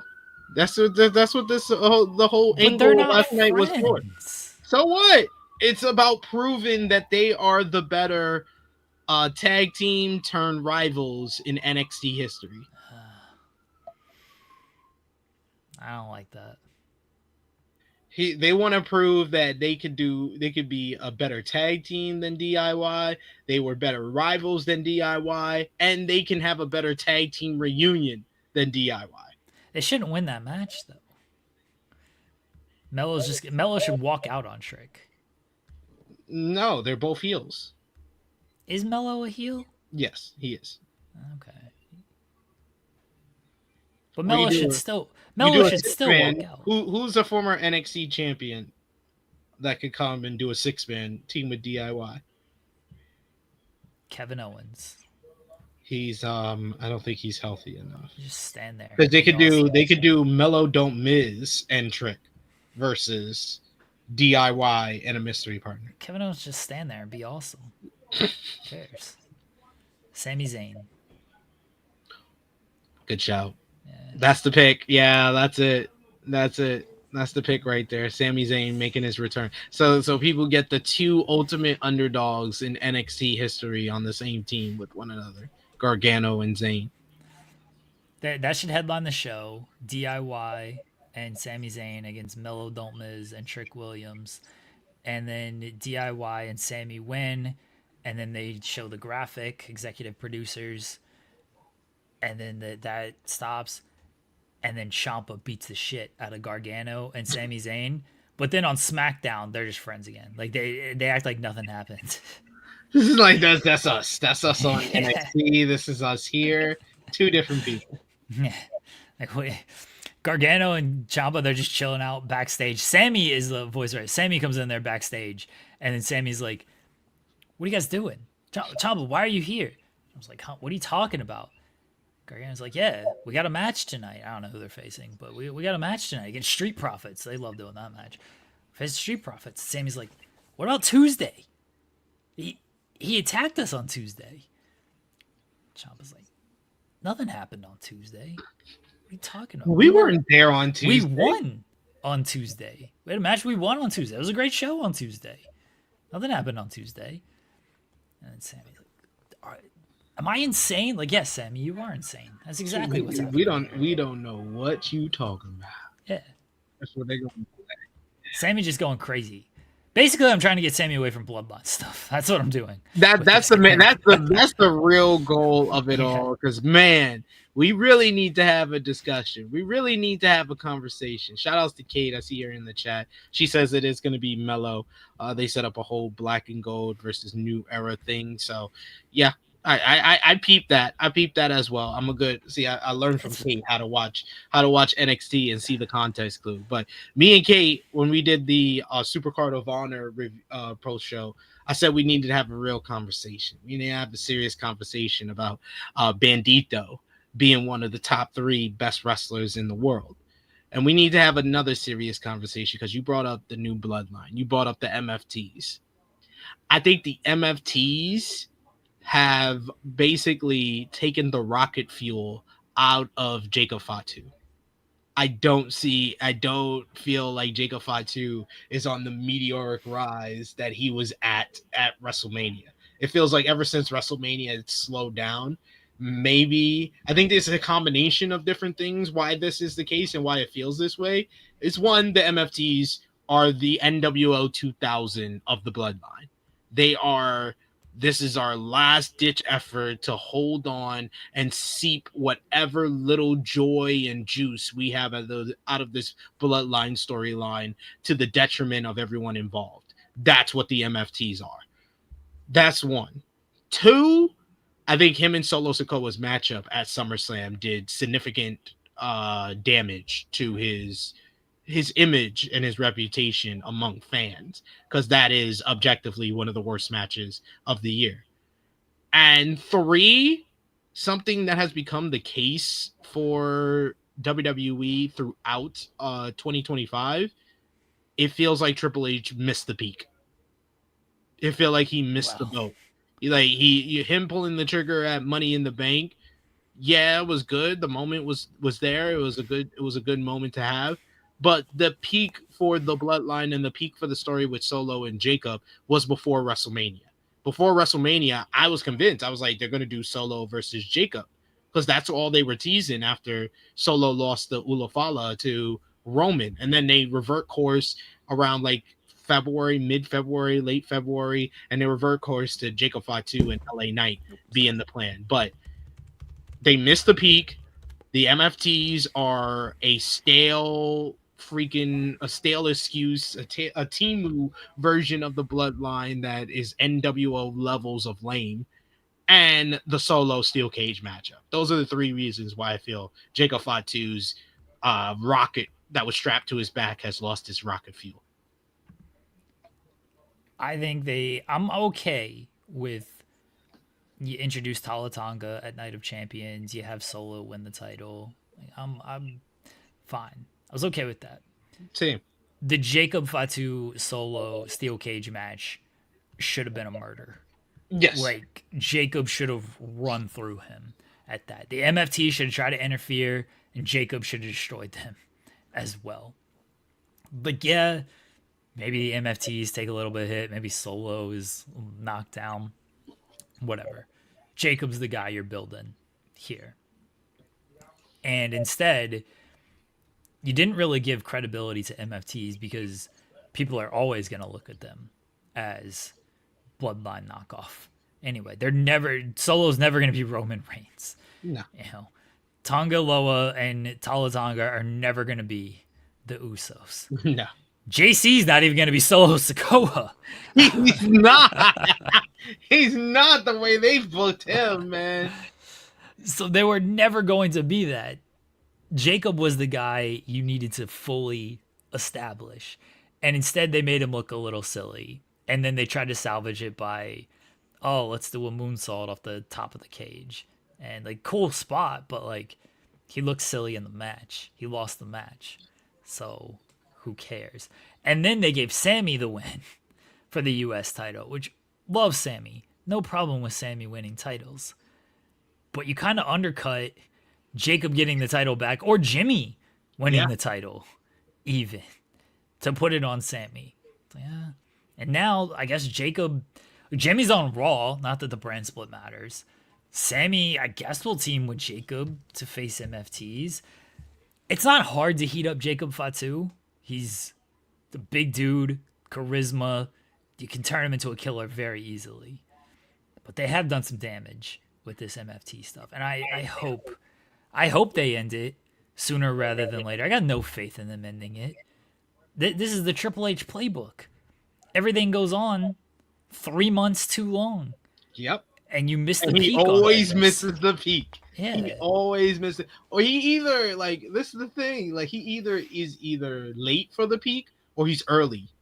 Like, there's no in between. Like, when is the last time that I think, like, he got, like, the perfect timing on a big decision? I couldn't even tell you, honestly. Like, everything has felt a little bit off in 2025.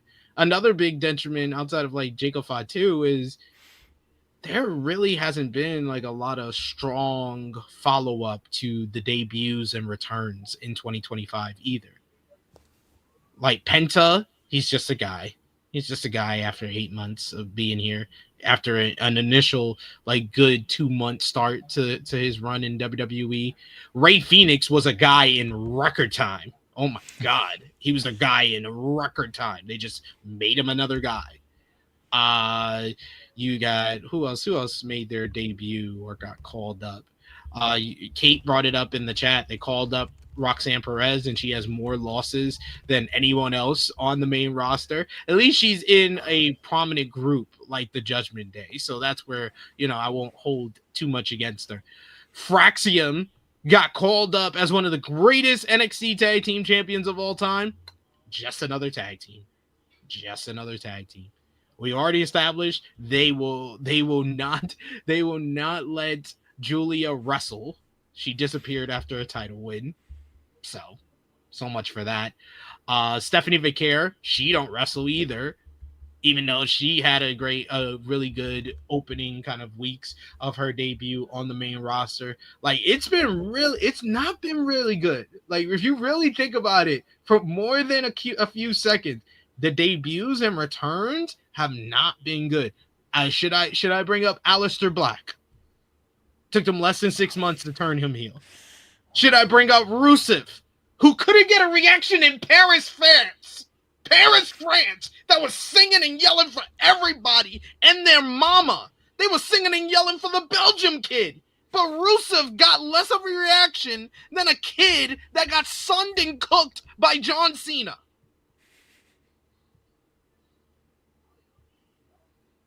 It's not been good. He tapped out Sheamus, though. He did. That's why it's not a complete L. That's why he didn't get LVP from me. Because at least he won his match. He's at least, like, doing stuff and kind of in a prominent spot. Maybe not where people would like to see him. I don't even know, like, where people would like to see him. But yeah, he's at least doing stuff out here. Oh man, don't get me started. Gray's streams. I've been talking about. I think I brought it up multiple times with you that they did not capitalize on Chad Gable getting over the way he did Oh no, in the yeah, we've summer talked about of, that. of 2024. But like 2024, you had like really good returns and debuts of people. Alexis Bliss Gamer, I understand what you're saying, and I understand why you're saying this. Now here's my counterpoint. Alexa Bliss returned at the Royal Rumble. She sat on the bench for 3 months. Charlotte Flair returned at the Royal Rumble. She was getting booed out the building, and we were all considering her return a bust until they fell ass backwards into the Alexa Bliss storyline. So don't get it twisted. Don't say that these are the best returns and just forget that there was parts of this year that we all want to forget, especially if we're Alexa Bliss and Charlotte Flair fans. Becky, that is the one return that I feel like I don't really have that much complaint. My Yeah. only real nitpick is they turned her too fast. But she's been great as that heel that they turned her into. Thus, my complaint is not that big. I do have a complaint. My bad. I do have a complaint. They allow Nikki Bella to say that stuff about Sports Illustrated. How dare they allow Nikki Bella to say that stuff? But I do agree with Alexa Bliss Gamer. Out of all three of the names she gave, the one that doesn't have a big like moot point throughout this year is Becky. Well, Becky worked because Becky sat on the sidelines and was like, I ain't returning until you got something for me. Because they wanted her back sooner. And she was like, what are we doing? And they didn't have anything. She's like, you better figure something out or else Because I ain't coming remember back. there was reports and rumors of Becky returning on the Raw on Netflix premiere. There was reports. She confirmed that there was a plan for her to return earlier, or they wanted her to return earlier. And she didn't because apparently she was like, yeah, you guys better figure something out for me because I ain't coming back just to get a pop. And then there's no plan after that. So Becky, you can make the Becky Hogan stuff all you want. She smartly made sure she had her creative figured out before it was just, hey, we want you back here. It's like, all right, well, what are we doing when I come back? And when they had nothing, she's like, I ain't coming back then. Figure it out. Deuces. I'm good. I'm good, y'all. Jose says to play devil's advocate, every company has talent being mistreated and underused. That's not what we're trying. That's not the point we're trying to make, Jose. I think you're missing the point. What I'm missing the point is that WWE specifically has had a very poor track record when it comes to debuting talent. Debuting talent, meaning that there's a fresh slate and they can do whatever they want with them, and they are choosing to make them just another guy. And I think that it is fine if you want to make people just another guy. You want to know AEW did that with a couple of their signings. They made the Speedball Mike Bailey. He became just another guy in like the mid card to upper mid card. Kevin Knight, he became just another guy in the upper to mid card. But they have a role. They're in jet speed. We were going to put them in these great all-star 8-man tags. They're going to be in the tag division. They're going to have great matches with FTR and the Bucks. You can make it functional to make someone just a guy on your roster. But you cannot do, hey, he's the biggest star we've ever signed. He's going to take the company by storm. And then in 3 months, he's feuding with New Day over a hat. You can't do that. That's not how that works. That's not how that works. If AEW introduced Speedball Mike Bailey and said that he was taking the company by storm, and then he's in these 8-man all-star tags with Jet Speed, then I would be like, AEW's done a piss poor job with their debuting talent. But because they are introducing people for a specific role and they are filling that specific role, then that is fine. You cannot position somebody and make fans feel this guy's going to be a main eventer, and then he's in the ad break for most weeks instead of wrestling. Not how that works. There is a balance, folks. Josh Alexander and Kevin Knight lost their first matches in AEW. They were telling you from the beginning that, hey, these guys are important. It's good, but also these are not going to be, at least for right now, main event talent. Deanna, I'm with everybody on. They debuted her, made her feel like a huge star, and then did nothing with her after the initial Tony Storm feud. Like that, 100% happened. But some of these other people, yeah, like Mike Bailey and Kevin Knight and Josh Alexander, like they debuted in nice spots for them, and that was that. And then they've played their role since then. Yeah, WWE, I mean, I'll play a little devil's advocate with WWE. Everything feels larger than life in WWE anyway. So it doesn't really matter the debut of what they do. It's going to feel a little bit larger than life. Like Rusev debuted and he beat up Alpha Academy. Like, all right.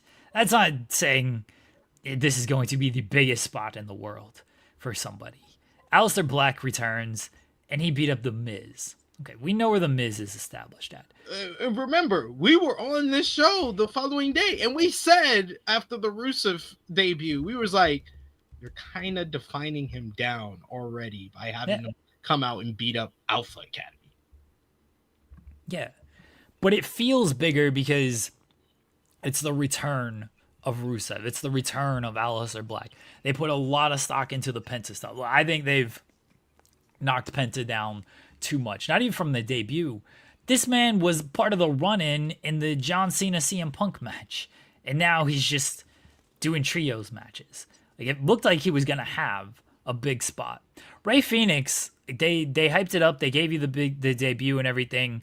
When he lost to Americano, I was like, all right, we see where they're at with Ray Phoenix. They're putting more stock into their fake luchador than they are into Ray Phoenix. But everything feels bigger in WWE, and I credit them to that, honestly, because they do weeks of vignettes. Rusev was just a return, but they did weeks for Black, they did weeks for Penta, they did weeks for Phoenix. Like they do weeks of vignettes for this stuff, so they do make things feel bigger. When you do that, you set the expectation maybe a little bit higher, and the expectation isn't going to always reach that, because I don't think they ever were going to make Penta a main event guy, Phoenix a main event guy, Black, Rusev. I don't think they were ever going to be main event people. I think they had spots for them, but they were never going to be, this is a world title challenger on things.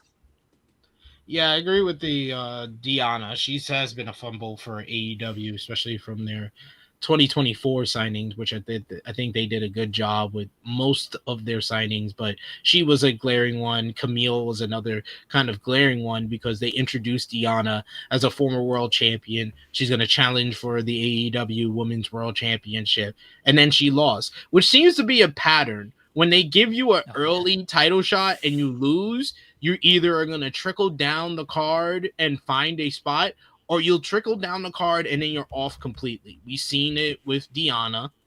We were, people tend to forget, but we were close to seeing that with Athena. If Athena doesn't turn heel in Toronto and have that match with Jody Threat, she could have wound up on the same path that Deanna Purrazzo is at right now. But she turned heel. She beat the crap out of Jody Threat.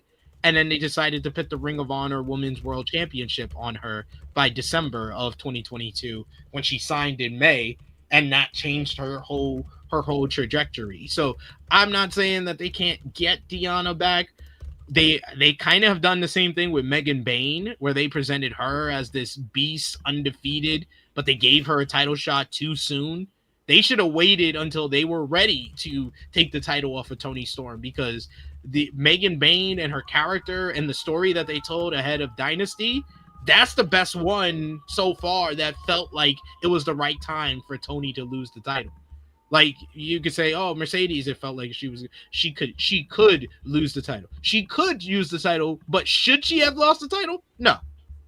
She shouldn't lose to Mercedes Moné. She should be the exception to the rule. She should be the first one to beat Mercedes Moné. You could say, oh, she should have lost to Athena. I agree. But did they build Athena up to get a title win at Forbidden Door? No, they didn't. So it wasn't the right time. The one that felt like the build was right, like they were ready, was Megan Bayne.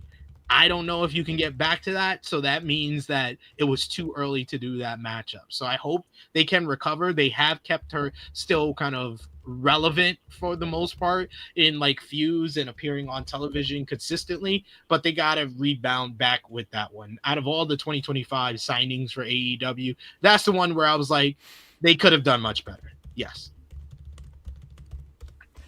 Deanna, the thing with Deanna was she got the title shot. They didn't do too much with her after that. But the follow up with the Taya Valkyrie stuff is kind of where things became fumbled. It's the follow up after the Thunder Rosa rivalry. Yeah. Yeah. Yeah. Which was the Taya Valkyrie stuff. But that's where things be kind of thing. It was like, okay, what are you actually doing here? Look, Deanna, you can say what you want about Deanna. Did she get over? Who should she be beating and everything? Fine. She had the rivalry with Thunder Rosa. They spent television time on that. She had the pairing with Taya Valkyrie. They spent television time on that. They didn't do anything after that. That has nothing to do with Deanna. They could have made her something after that. They could have made the group something after that. And they just didn't. They decided to do nothing instead. So it's not very fair to Deanna to say, oh, well, she didn't get this opportunity, or she didn't get over, or who should she be beating type of. Anybody can beat anybody. It's predetermined. Everyone. You can. Deanna Purrazzo could beat any of these women. What are we talking about? Yeah, that's kind of how wrestling works. You kind of know the result, and one person wins, the other loses. Pedro says Deanna and Deeb have like the same style. I need characters for people to stand out. But Deanna did have a character that stand out. It was the character she was playing in TNA for like what was it, a 4-year run with that company, the Virtuosa, a woman who is so skilled at professional wrestling. She believes she is better than everyone. She's a cut above the rest. You could say, oh, this is a different variation of someone else's character, but that's all of wrestling. Wrestling is just different variations. Hulk Hogan had the same gimmick as superstar Billy Graham. It's just different variations of it. They're different spin that they put on it. I just think that with Deanna, like they've made a couple of missteps. One was immediately putting her into a rivalry with Timeless Toni Storm when she first came in for the championship, because you can only go down from there. That's the highest that you can go. You didn't start her at the ground level and then slowly built her up. You put her at the top level and then slowly built her down. So I think that they were just ass backwards with that in general. And it's the same thing they did with Taya Valkyrie. Taya Valkyrie came in, challenges Jade Cargill, and then they've had to book her down since then. And then they did the same thing the following year with Deanna Purrazzo. So started there. They had a good rivalry with her and Thunder Rosa, which carried a lot of television, especially on the Collision side when they were in Texas, but they never even followed up on that. That rivalry went on way too long. You remember they had like 5 matches against one another for no goddamn reason. So that went on way too long. And then they did the vignettes for the Vendetta and then completely dropped it. They do that way too much, is that they start a story and they don't know how to go to the next step or to finish the story, and they just completely drop it. That is not how you're supposed to do it, because people have good memories. Some people, not all wrestling fans. Some wrestling fans have good memories and they will remember that shit. I don't have a good memory. I forget way too much of these things. So there. Yeah. Boggs is very just on this tap out stuff. What tap out? Oh, he's saying, have a clip of saying she should tap out blank and blank for the belt. Name who she should tap out. You give her the belt, then the fans say Toni Storm is cooler, or Willow or Mercedes is literally a legend. Multiple legends just hanging out so they can tap to Deanna. This isn't even about like putting a belt on Deanna. This is about just And following up. the only belt that I want put on Deanna is the Ring of Honor Women's World Championship. Literally, their third biggest women's title in this Period. damn All right. company. Oh, you With- mean the actual women's title? She should beat Athena. Fine, she beats Athena. Yeah, I'm fine. I'm fine with that. I don't want her People are to gonna be mad about that. I literally, my whole diatribe has been they shouldn't have put her against Timeless Tony Storm when she first came. So why would I say she should beat Timeless Tony Storm for the Women's World Championship? I think that people go all the way over here for something that's like right here at the ground level. Like, all you could say is like, oh, multiple legends just hanging out to tap to Deanna. I don't think Deanna is better than these people. And that's fine, but that's not what we're saying. What we're saying is actually have plans for people that work for you. I don't care if you look like Jeremy. I don't care Look if like me. What? I see people talking about looks. Oh, Deanna doesn't have a look and all this nonsense. What do you say fuck me for? What are you talking about my looks for? I don't care if you look like me. I don't care how you look. If Tony Khan is paying someone, he should figure out a way to use them. Taking shots at my looks. Wow. That's theory. I told you before, you look like Tom Green. He pulled Drew Barrymore. My wife's very beautiful. Exactly. You know, You pulled your own Drew Barrymore. There you go. Fair. All right. Fair. Yeah, that's literally all we're saying, though, is if you're gonna put something on television, like they did with Deanna and Taya Valkyrie, go somewhere with it. That's nobody said Deanna has to win all the titles. They could build her. Yeah, they It's could not build out of the her up. realm of the possibility that they build her to fine. do this. That's what this is my whole thing. This was been my whole thing when Tony was basically still paying people but not using them. I don't care how you look, who you are. If I'm paying you, I'm going to figure out a way to use you. I will use everybody on my card. I've done it in TEW, done it in GM mode in SmackDown versus Raw. I use everybody on my roster. Oh, I have a guy who is just here to lose to everybody. That's fine. At least you're getting used. Max Caster has been one of the best characters in AEW this year. He's just a guy who's here to lose to everybody, but he's gotten over. Like, you can have a role and just still be here to lose. You don't have to win anything. We just want you to be used. Yeah, they get you get the low morale if you're not used in TEW all the time. So you got to use everybody, or I just let them go. I was like, all right, I'm probably not going to use you. I'll get you on a per appearance deal, and then I don't feel bad if I don't use you because you're on per appearance. You're not expected to be used. And guys, we don't need you to tell us both companies have sidelines and unfortunately use talent, because we've literally been saying that for the last been our whole hour. Conversation. For the past hour. Yeah, Nick Khan says That's how we transitioned from WWE to AEW. Yeah. It's because we're talking about all the different talent that are not used well or sitting on the bench. I'll see. All right, Sean is teasing news. I'd expect some interesting news within the hour, perhaps on the Fightful Select free tier.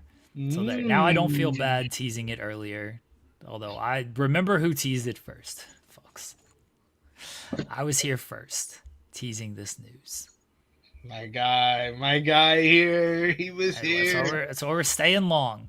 Sometimes you come to this show and you learn something every now and again. SP3, not often, but every now and again, you do learn. You do learn something on the show. Sometimes we say things that mean something around here because we know things. Exactly. Sometimes we know things. What's it about? I'm not teasing anything more. I broke kayfabe earlier when I mentioned what it was, so I'm not gonna give you any more than that. It's about wrestling. All right, that's what it's about. Is that specific enough for y'all? It's about wrestling. There we go. Breaking news. Just about wrestling. Yeah, it's not about basketball. It's not about Fightful, the website, or anything. It's about pro wrestling. That's as good as we're gonna get for this news that I'm teasing. We can talk about AJ Lee because we actually haven't. We have it. Go ahead, read the report. All right, I'm Jeremy. gonna read this report from Fightful Select. The end of WWE Clash in Paris lends some credibility to rumors we've heard floating within WWE over the last couple of months. WWE sources have indicated that AJ Lee's name has been brought up in numerous pitches internally of late. Lee, the wife of current WWE star CM Punk, has largely been uninterested in making a return to the ring over the past 10 years. Becky Lynch interfered in the main event of WWE Clash in Paris, helping her husband Seth Rollins. Immediately upon that happening, we received messages from WWE sources hopeful that the pitches they've been hearing about were related to that. We've also heard that some of the pitches weren't quite shut down like they used to be. We can't confirm an AJ Lee return is a go, but sources in WWE said that there has been more traction on it of late than in previous years. Oh. There you go. That is the things. Oh, okay. Here's a little bit more. One WWE higher up in the last few weeks had told Fightful that if she were to return, they don't have concerns about her time out of the ring for a number of reasons. One being that she looks like she just left TV at all times, and because she's married to someone who also took a long amount of time off from wrestling, and returned. Oh, there you go, everybody. AJ Lee seemingly returning as far as the television is concerned. She hasn't wrestled since March 2015. She's talked about getting back into wrestling. She's been asked. She hasn't really brought it up unprompted. It's always been asked. She was part of Women of Wrestling. That whole thing, you know. She was an announcer on that. She was on Heels. She's been doing various things with comic books and Day of the Dead Girl with Amy Garcia. But it appears AJ Lee will be returning to the ring. Light it up, light up, light up, light They're gonna up. Def Rebel ass that theme. It's gonna suck. Light it up.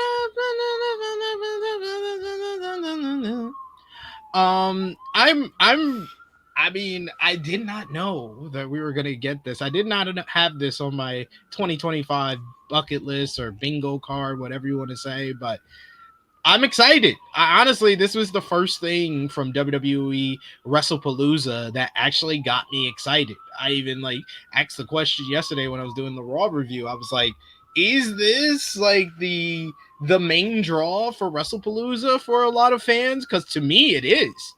I think that this is much bigger to me as a professional wrestling fan than seeing Brock Lesnar versus John Cena 10 years later, or to see Cody Rhodes versus Drew McIntyre.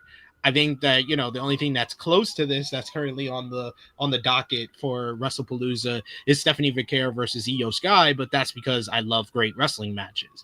It's not because it's a star returning. This is going to get the nostalgia fan, the sports entertainment fan, because you not only have a big star making their return after a decade, but she's teaming up with her other big star husband and facing two big stars and the biggest power couple in all of professional wrestling. It's really, really well done. Really well done by WWE. I said it yesterday, I'll say it again here. It really is showing me that they're taking this actually seriously, which I'm here for. I think it's a benefit to all of us as wrestling fans if WWE actually care and give a damn about all the shows they do. This is definitely their hardcore counter to also bringing back Brock, because I think there are plenty of casuals who see Brock's return and are like, oh, I'm excited for Brock and Cena. This is all right, maybe you're not excited for Brock returning, but you're excited for AJ Lee. You haven't seen AJ Lee in 10 years. You've been wanting AJ Lee for 10 years. Maybe you didn't want Brock back. You definitely wanted AJ back over these past 10 years. And this is their hardcore counter to that. So you get a little bit of everything on this show. If Cena and Brock doesn't interest you, all right, we'll give you Cody and Drew. Those are two of the biggest stars in the company. People still love Cody. People really like Drew. Oh, we'll give you an AJ Lee return as well. That's what they're doing here. They're clearly loading up against All Out, and it might work. It feels like it is working. Like I said, I thought that the Becky and Punk promo on Monday Night Raw was a money segment that got people more interested, more intrigued in the potential of AJ Lee making her return, which in kind of coincides with them being more interested in watching WWE WrestlePalooza. And returns are probably the best kind of secret weapon WWE has of making people be like, no, you got to watch this live. You got to watch this live. You got to have your reaction to it when it happens. And if they're going to promote a big return like that one, someone coming back after 10 years, that is more of a way to get people to be like, no, I'm going to watch WrestlePalooza over All Out because I have to see AJ Lee's return live. So it's a great job by WWE when they do it. My question is, when did all the plans for this start? Is this something that has been kind of broached and talked about behind the scenes between Punk and AJ, as Punk working as basically the liaison, the bridge to WWE? Is this something that has kind of been talked about for years, for the last 2 years since Punk's been back, and they've just been waiting for the right time? Or was this a situation where WWE's like, we're watching an episode of WWE Unreal and they're in the creative room and they're like, we need something big for this WrestlePalooza? And then Ed Koskey comes out of nowhere. He's like, AJ Lee. And then Michael P.S. Hayes is like, you know what? I think we should bring back AJ Lee. And then everybody's like, Michael P.S. Hayes, you came up with a great idea. Thank you so much. And Ed Koskey's just like, well, fuck me, though. Fuck me. I said her name first. First Jay, now this. But yeah, that's how it kind of how it would work in my head in regards to how this all worked out. But I want to know, like, when the thought process for AJ Lee making her return on this show started. I don't know if it was, necessarily for this show. I think that the AJ Lee stuff has at least been kicked around since Punk returned, honestly. Because once Punk came back, it became more of a reality that she might return. Roxanne has said it every time she does an interview. Cora Jade does it every time. There's the girls on social media have been doing it for years now on social media. When Punk returned, it became more of like, oh, this might be a possibility now. So I think it's probably always been just sort of kicked around. But yeah, as far as, okay, when did it become, oh, we can do it this year, we can do it on this show? When did that start to heat up? Don't know. Maybe we'll get more insight into that when she does return and does an interview, or Punk does an interview. People saying no AEW fan is skipping all. Like, I'm 100%. That's a bold-faced lie. That's a bold-faced. I'm telling you this because I know AEW fans who are more women's wrestling fans than they are AEW fans, who are not going to be watching All Out because they want to see AJ Lee return. So that's fine and dandy what you think, but in reality, there is at least one probably in your own life that you know that is going to not watch All Out to watch AJ Lee. That's the draw. It's not, I don't think anybody's going to watch All Out to watch a WWE show. You have to realize that AJ Lee returning is bigger than the WWE AEW rivalry to some people out there. I'm with you. Now, I don't know how many AEW fans are skipping All Out to watch AJ Lee's return. Because my mindset with it is, if you're an AEW fan, you're probably going to watch these AEW pay-per-views. And because the price point is rather similar, it's $30 unless you have the ESPN app already, then it's free. I do think there becomes a thing, like if you're an AEW fan and you have the ESPN app already because you're just also a sports fan, maybe you're like, all right, you know what? I'll watch AJ Lee and I'll watch All Out on delay because you don't want to pay the $40 for it. I think if you have to make a choice between spending the $40 for AEW or spending the $30 for WWE, and you are more of an AEW fan, you're probably going to get the AEW pay-per-view. But I do think there are a lot of fans who maybe are not the hardcore AEW. Maybe they're not the sickos who are going to be like, yeah, I want to watch the AJ Lee match. Because AJ Lee, a lot of AEW fans are also women's wrestling fans. And WWE doesn't do a ton right. But they, at least with this show, you're getting an AJ Lee return and you're getting Vacker and Io. Those are two in the women's wrestling world, two pretty big things. Yes. Right there. And if you know you're going to get that, then yeah, you might be like, all right, you know what? I'm going to watch this WWE show. Might not feel great about it. Might turn it off before Brock and Cena, but I'm watching AJ and I'm watching Io and Vacker. Yeah, like I just think that it's a closed-minded kind of thing to say that no AEW fan is going to skip All Out to watch AJ Lee. I think that's very closed-minded and is very obtuse in general. I think that the better statement to make is what Jeremy just said. I don't know how many people are not going to watch All Out for AJ Lee. I don't know how many is going to do it. I can 100% tell you it's not zero though. Like that's all I'm saying. It's that it's not zero. It's not no AEW fan is not gonna watch All Out to watch AJ Lee return. There is one in your life, and I'm talking to you, person who's probably typing a mean message like, "Oh my God, he doesn't know what he's talking about. I'm not watching WWE for nothing, and because I'm not doing it, no one is." Well, that's never the case. Someone's doing something out there. Yeah, we will see what AEW counters with. Right now, the only thing they have announced is Cope and Christian against FTR. They've hinted very strongly at Darby and Mox. We'll see. We talked last week about what they could possibly do with Hangman and what that might be. If it's Hangman and Kenny teaming, if it's Hangman and Takesha. Do you think they need to announce it or at least make it clear what the matchup's going to be for Hangman tonight? Yes.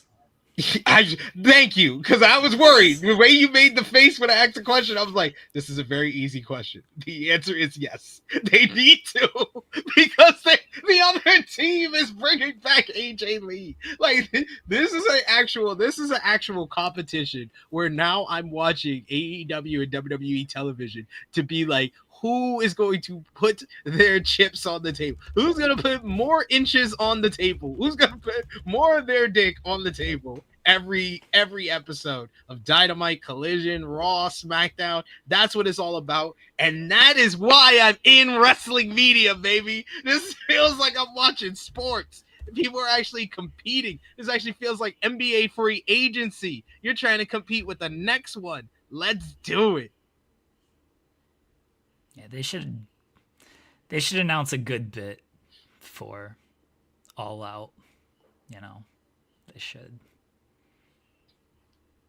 All right, I'm hoping this news drops here pretty shortly. To answer the end in the H, he says, why are we acting like we live in a world where DVRs don't exist? People just won't record AJ Lee match and rewind it. Of course you can. That's not what we're saying. But with wrestling returns, to me, I can rewatch a match after it's not live. That's fine. I can rewatch a match and I can even accidentally hear the results. And I can rewatch the match and get something new out of it that I didn't hear from the result or the headline that I saw giving me the result of the matchup. A return is the one thing that I say to every wrestling fan. That's the one thing you should watch live. A return. Because we live in 2025. If someone returns, 9 times out of 10, you're going to get it spoiled for you if you're not watching live. So no, We are not acting like we live in a world where DVRs don't exist and then you can't record it and watch it back. What we're saying is that this is the first thing that WWE has put on WrestlePalooza that wrestling fans should not be watching recorded and on rewind if they want the full experience of seeing AJ Lee return and be back in a wrestling ring. You're gonna want to see it live and when it's happening instead of recorded and rewind. This feels like the first thing that they're putting on WrestlePalooza that you do have to watch it instead of watching All Out. Even or if you watch it know, at the same time. yeah, even if you know she's returning because they announce it ahead of time. Even if they say AJ Lee is going to be at WrestlePalooza, even if they announce her for the SmackDown show, even if she shows up on a SmackDown show. Now, okay, let me ask you this. Let's say AJ makes her return SmackDown, Friday SmackDown, this Friday in Chicago. Do you think that lessens WrestlePalooza? And do you think it makes it like less of an event, less of a return to watch because she returned? Her return was Friday. Yeah, it's really going to depend on how they execute everything on Friday. If it's just, oh, Punk is still teasing, I think that's the best route, like we talked about yesterday. If it's Punk says the name and that's who he wants to be his tag team partner, and we just don't know for sure, and it's something that is going to progress further on Monday, I think that's like the second best way to go about it. And then I think that, yeah, it does lessen it a bit if she does show up on Friday Night SmackDown and you're seeing her. Because I think that it's more of a draw for WrestlePalooza if this is the first time you want to see AJ Lee step back in the WWE ring. Yeah, I think, and I've said this entire week, I think if you have her, great. You say as much that you have her. You can throw the graphic up there. You can throw up CM Punk, AJ Lee, Becky Lynch, Seth Rollins. Put the graphic, WrestlePalooza, do all that. I think the first television appearance should be WrestlePalooza. That's how you get the most out of it. I would not have her on television before that because then it feels like a bigger event than that. Like, okay, it's still her first match. That's a big deal. Yeah. But you only get one, like, first television appearance, return on the television appearance. You can have it be, all right, this is our first match. Come watch our first match back. But if you have everything, it's like not only are you getting her first match, this is the first time you're going to see her, the first time you're going to hear that music. That's a bigger deal than just it's a television match. Yeah, you kind of have to. Yeah, that's going to be the best way where you get the most impact from it all. Is if first time you're seeing her, first time you're in a match, you want to sell it as this the first time you're seeing AJ Lee back in WWE. That's a bigger sell than seeing her first match for sure. That's it. It's just common sense. It just makes more sense that way. And you can do a hard tease. You can say it without saying it. You can outright say it. Again, I don't mind if they show the graphic.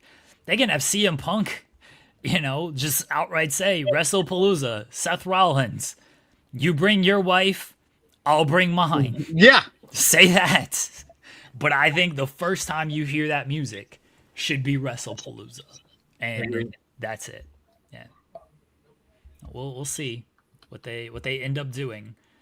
No, I wouldn't do a backstage segment. I wouldn't have her in the crowd or anything. I wouldn't do any of that stuff. The first time you see her is going to be WrestlePalooza. That's what I would do. There we go. I'm looking forward to this. I'm excited now. I said this the other day. I was like, it feels like the first time that I actually believe the AJ Lee rumors, because we've heard AJ Lee rumors in the past, and especially over the last some odd years since Punk made his return to the company. But this feels like the first time that it actually feels like a reality, and WWE is actually pushing it to be in reality as well. Looks like it's gonna happen, folks. AJ Lee will be back. Where are you at on, like, where were you as an AJ fan back in the day, because I've seen a lot of people, and people in our chat have mentioned it, like I have no real attachment to AJ. I've seen other people say like, okay, well, how big of a deal was AJ and everything? Like, what's your take on where AJ was in history and is in history? I think that AJ Lee is among the more influential women's wrestlers in WWE history. The best analogy I could give it, and this is for us as like basketball fans, in a way you can say like AJ Lee and Paige were Wilt Chamberlain and Bill Russell of the women's revolution before like the four horsewomen were Magic and Bird. And And what now was this, Trish? huh? What was Trish? Jerry Trish, West? Trish, yeah, Trish. Okay, no, Was that Paige before? and AJ are Magic and Bird, and Okay. then Trish and are Wilt and Bill Russell. But really, yeah, they just set the groundwork for what was the women's revolution. We hadn't seen in a very long time a woman be pushed into a prominent position like AJ Lee, where she had the whole storyline with Brian coming out of a very successful run in the NXT third season, where she was really the standout kind of personality and character work that she did on that show. And then she was the girlfriend of Bryan Danielson, involved in the 18-second loss. And then that whole loss kind of stemmed and started her rise to kind of major prominence in WWE. She breaks up with Bryan, has the whole love triangle with Bryan and Punk, and then Kane comes in for the love rectangle, and then she becomes the Raw general manager. She has the rivalry with Vicky Guerrero. She turns on John Cena, joins up with Dolph Ziggler, has the whole run with Ziggler. Then there's the rivalry with Caitlyn, which is very underrated. Then there's her holding the Divas Championship longer than anyone at that point. Rivalry with the Bella Twins, the Pipe Bomb promo, the rivalry with Paige winning the championship on the Raw after WrestleMania 30. There were so many big moments that she was a part of, but she really, if the women's revolution is a house that was built over time by multiple different women, then it was Paige and AJ Lee that kind of, after the whole building had been wiped away and burnt down by the Divas division, it was AJ and Paige who built the foundation before Sasha, Bailey, Becky, and Charlotte built the house that is the women's revolution. I think that's a fair take, because I've seen a lot of people, my wife included. She stopped wrestling during, or stopped watching wrestling. Stopped watching wrestling during kind of that time frame when AJ got popular. So she's like, I don't know what the big deal is with AJ. AJ was someone who, yeah, kind of laid the foundation with things. She never got the full on. Oh, I don't care about this. Sorry. She never got the the recognition as being like an in ring stuff, because they were given 5 minutes at most when it came to that. So I don't know how she's gonna look 10 years later when her ring work was never like, oh, AJ Lee was like this great phenomenal in ring wrestler. She was somebody who was put in a prominent position with the men, did very well as a character, connected with a lot of fans. You're never going to take away the connection with AJ and that she had with her fans. Was a very good talker, especially for that era as well. So she was just somebody who helped push the revolution forward, essentially. But I understand why some people might not get why it's a big deal, because she was in an era that kind of came before the women were given kind of breakout roles and more television time with everything. Yeah, it makes a whole bunch of sense. Like, it wasn't like the most prominent era of WWE, the early 2010s. Like, there was so many instances before AJ Lee kind of rose to the place that she was able to rise to. You had multiple different reasons to stop watching WWE. 2010 alone, the Nexus rivalry, Batista leaving, Is John Cena overpushed? The anonymous Raw general manager, Vince McMahon on TV, Vince and Brett rivalry. And the list goes on and on of reasons you could have left during 2010. And then 2011, the summer of Punk, the failure of that. The once in a lifetime build up. Some people didn't like that. John Cena being overpushed seems to be a theme. The Miz as WWE champion. Like, yeah, you had multiple reasons to stop watching during 2011. Johnny Ace is another one. Johnny Ace was pretty bad during there.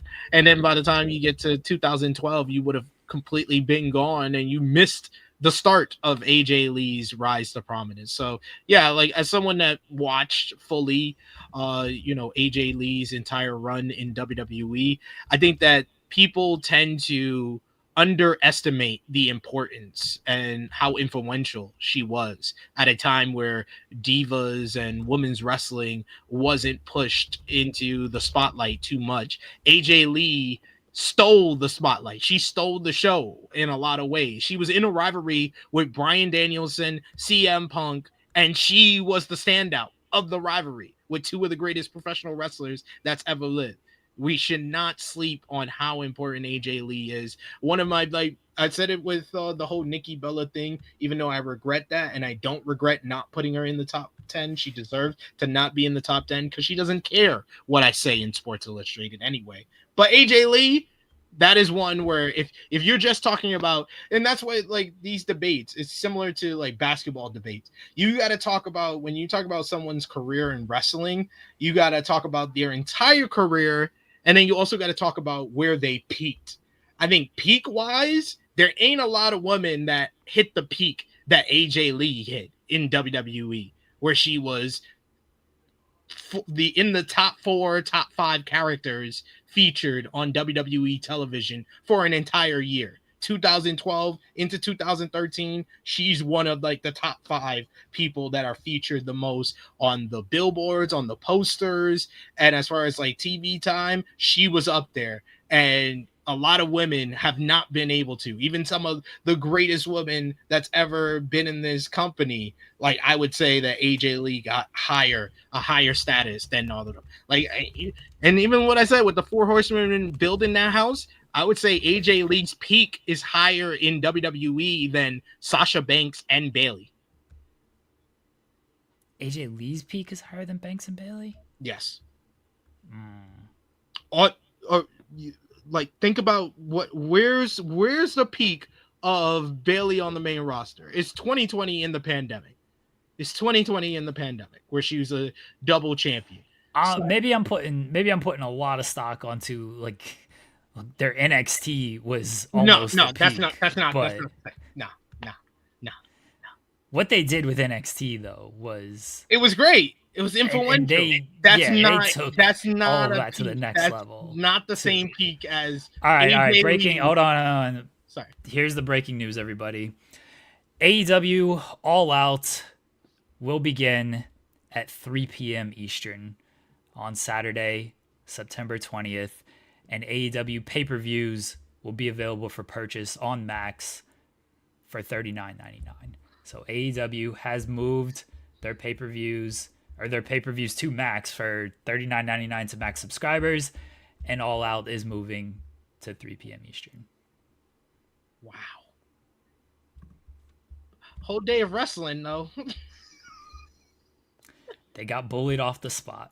They got bullied off their spot. Yo, it's like, we ain't going against AJ Lee.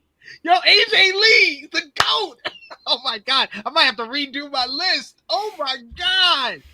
AJ Lee, her legacy was just built right there. She moved them off the block.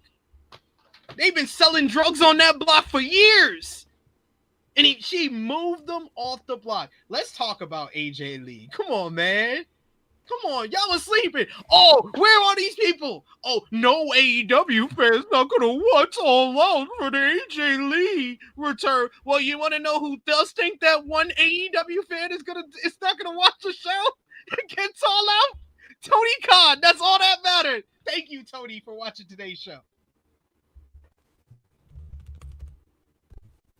There you go, folks. There you go.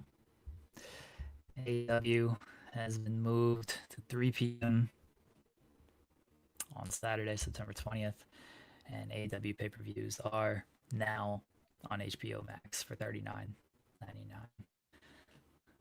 Did you like that I teased the WWE news earlier to throw everybody off? Well done. Well done, sir. Well done. The okie doke. Yeah, I can do this stuff. You know, I can do this stuff a little bit, but I can do this. Very well done. Very well done, okie doke. I appreciate you for that. Yeah. I appreciate you because I was really convinced. I was like, oh, it's WWE news. Okay, cool. I knew what I'm doing sometimes around here. Man, I'm not taking this as a win for AEW. Me either. I'm sorry. I can't take this as a win for AEW. I think you could take it as, okay, I think this is a smart move, but I don't think you could say this is a W for AEW. No. Nah, they got bullied off the block, man. Yeah. Because they said they were going to bring back the old good cocaine. So we had to get off that block, man. We can't compete with that old good cocaine. We can't do that. We got to find another block to sell our shitty cocaine. Or no, our high work rate. Our high work rate cocaine. Yeah. They got bullied off the block on this one. They should have. I would have kept it as it was, honestly. But I think Tony's gonna, of course, say he's got the wrestling fan in mind. You know, he doesn't want you to choose, and now you can enjoy a full great day of wrestling and stuff. But He's thinking about you, man. He ain't thinking about himself. He thinking about you. He's not thinking about me. I'll tell you that much. Because now I can watch 2 shows at once. Covering 2 shows, that's easy. Now I got a full day of this. That's way worse. No, I have to watch and focus on each of them. Yeah, it's way worse. Like, my day starts at 1 o'clock now because, you know, the pre-show starts at 1. Yeah. So my day starts at 1 o'clock instead of 6 o'clock. That was way worse. It ends a little bit earlier because at least his press conference won't go until 3 o'clock, but it's still just a full day. He's thinking about you, man. You not thinking that he's thinking about you, but he's really thinking about you. He's not thinking about me. He loves you, man. Yeah, he's not thinking about me. He should come on the show if he's thinking about me. He should. So we can ask him why he got bullied off the block here. How you get bullied off your block, man? Yeah. How you let them sell drugs on your block, man? Having 5 hours of press. See, that's the thing is now I got to cover the press conference in conjunction with WrestlePalooza. It's way worse. It's always way worse. This doesn't do anything for me. Oh, man. Bravo, AEW. Bravo. Not bravo. Hold strong. Tony Khan should have held strong. Oh, man. Bravo, man. This is awesome. I'm loving the build to All Out and WrestlePalooza so far. So, let's rewind a little. When I made the face, and you said, should they announce the Hangman match tonight? I made the face because I was like, well, I don't know if they're going to need to because they don't need to put on their full-on strongest card now because they're not running head-to-head. That's why the face was made, not because I didn't think they should announce the Hangman match. They 100% should if they know it, but now it's like, well, you're not going head-to-head. If you don't announce it, it's not as big of a deal as if you did announce it. No, it's not. But I think that it is the right decision to make, and you're gonna want to have an awesome card, so you can basically tire out the wrestling fans and make them not watch WrestlePalooza after you. I mean, maybe that's the theory. Mm-hmm. I would have just. Yeah, now WWE should just counter and like, all right, we ain't got to do Brock or AJ or any of this stuff. Well, hey, you want a John Cena match? John Cena. You want AJ? AJ Styles. That's what you want, right? Hey, That's we're the gonna match do you it. wanted? Hey, someone he hasn't faced in nearly 10 years, not over 10, nearly 10 years. AJ Styles. There you Yeah. WWE gonna run Cena versus AJ Styles now. Oh man, what a week so far. This has been a great week so far. There you go, folks. There you go. Will Chisholm. I can't believe they got moved off the block. This is insane. Will Chisholm did send a super chat. Says AJ is your favorite wrestler's favorite wrestler. Yeah. A lot of the divas or women that you grew up or that you like today, they were all fans of AJ Lee. So yeah. They should just run Cena and Miz. He hasn't versed him in 10 years. No, it's been 8. It's been 8 for him as well. Imagine if they just ran Cena and Miz. That'd be hilarious. Oh man. Can't believe it. Hey, I'm happy. I'm happy though. I don't like watching 2 shows at once. I can do it, but I just don't like it because I feel like I'm missing some stuff from whatever show I'm not paying as much attention to. Yeah. He's like, I just want to write down the result and do an article. So that's all I need. I just want everybody to send me the results, Just send me the results so I can pre-write all the articles. Then I'm just done with everything. Also seems smart. Funny stories, hour. This would be the perfect time for Sean to come on the show. Literally, as I hit end stream yesterday, Sean appeared. SP3 can confirm that because it was literally as I hit end stream, Sean came on. And we chatted for a bit backstage, but and then we called him a coward for not showing up. Yes, we did. Literally as we hit end stream, Sean showed up. Sean's got the hump today. You can watch that. I'm sure he'll have more information on this. Hopefully hopefully that my tea's delivered for all of this. Watch this program, folks. Sometimes we have information. Sometimes we don't. But sometimes we have information.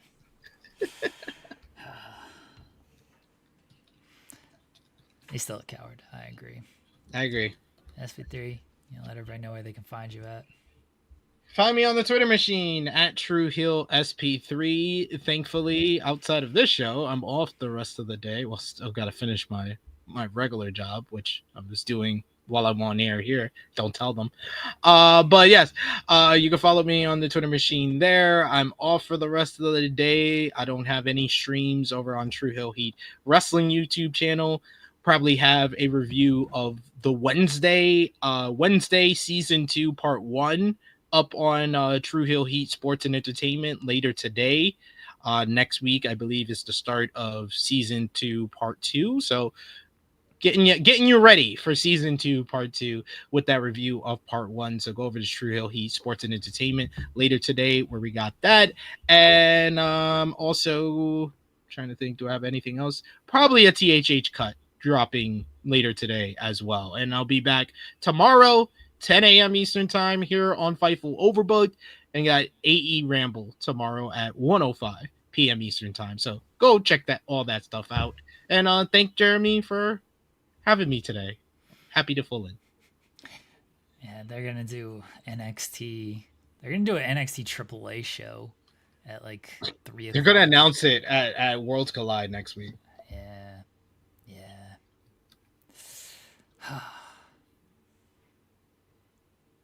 I'm annoyed at AEW. I'm annoyed at them. I'm annoyed at you guys. It's good for the wrestling fans. I can. Oh! You know what? We're not gonna hit an stream. Why are you all still on the air? Well, he showed up. News broke. He showed up finally. News broke at 12:30, so we want to make sure to cover it. You know? Okay, Yeah. okay, I respect that. Yeah. Who broke that news? I did, technically.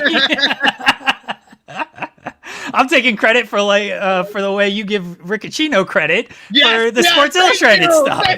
I'll accept that. I'll accept that this time, as long as SP3 doesn't get credit. SP3 doesn't get credit, no. It's ridiculous. Did you ever watch the Paparazzi Championship Series with Kevin Nash back in the day? Yes. Yeah, rule. Yes. And Jay Lethal's like, "Why do I got to go first?" And Kevin Nash goes, "Because you're black." That's why Rick gets all the credit. Sorry. I'm doing Macho Man impersonations. He's like, Rick, you get all the credit. He's Austin Aries over here. God damn. Oh, Jesus Christ. That was some of the best wrestling television of all time. So good. That was incredible. I still call people Simoleon Joe because Alex Shelley called one of his jobbers that. It was so good.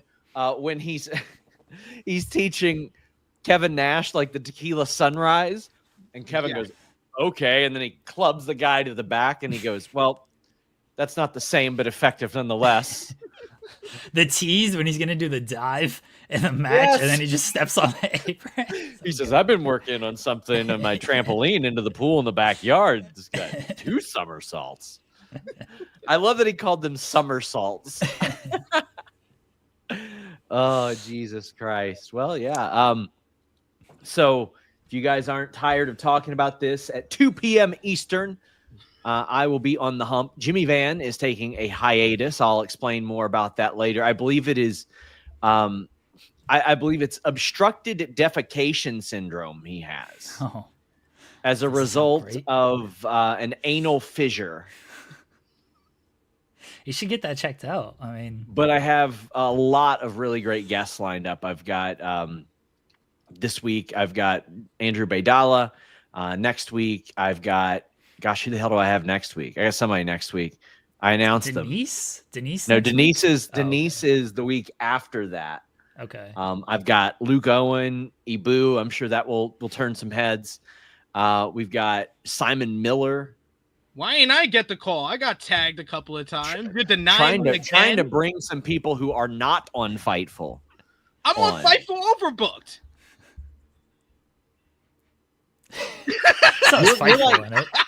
That's like bringing Mr. Iguana to Raw now and pretending it's a surprise.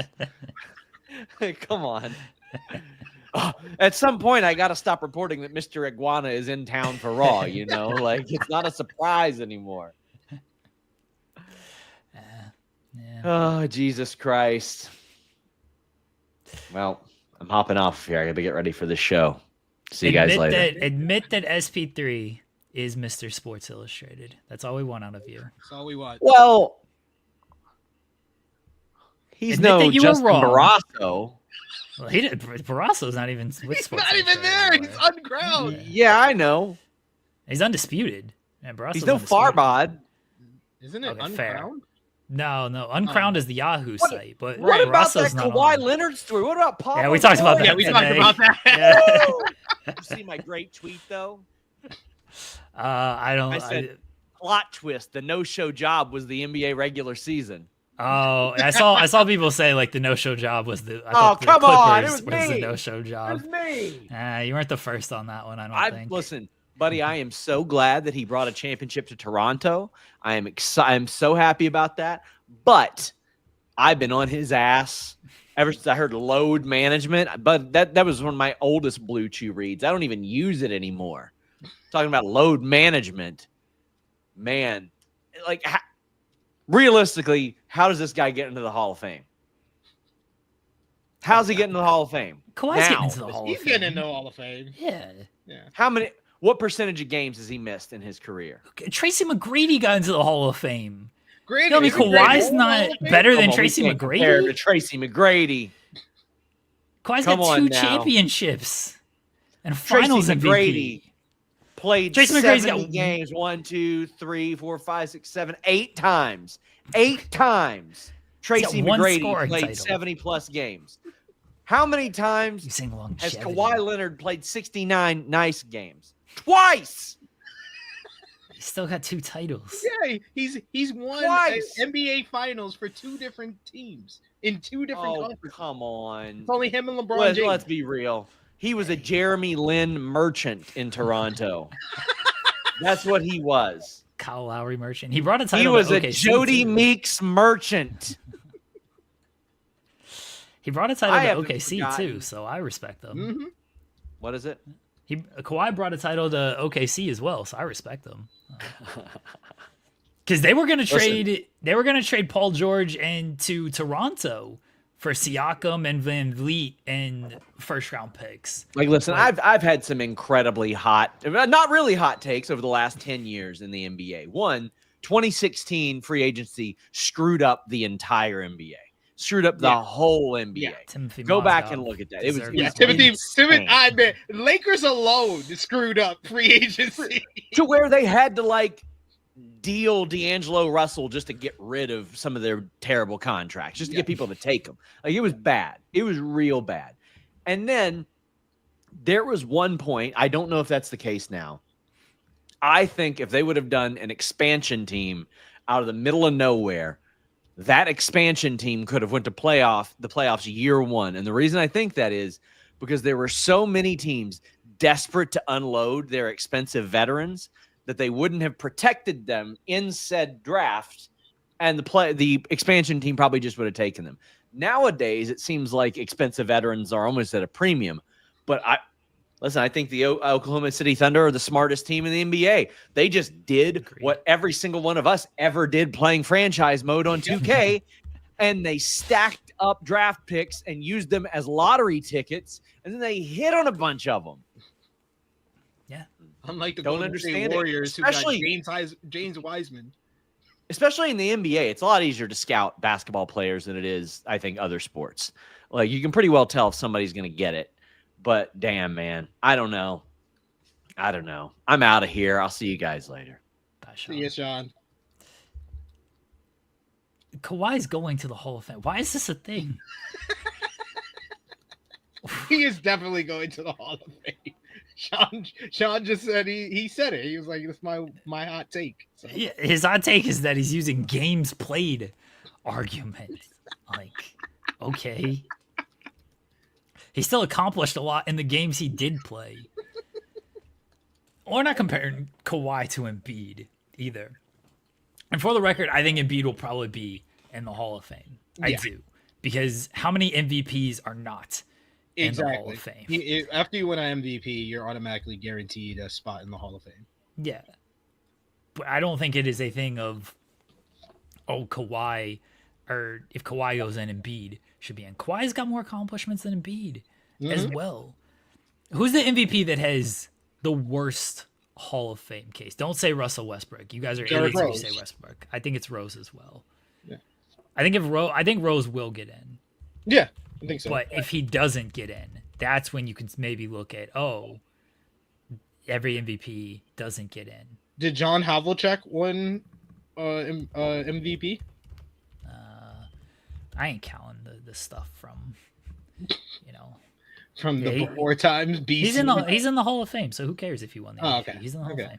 Yeah. I was gonna say, but he has the weakest resume. People gas up John Havlicek, but then when you actually look at his numbers, he was inefficient as hell.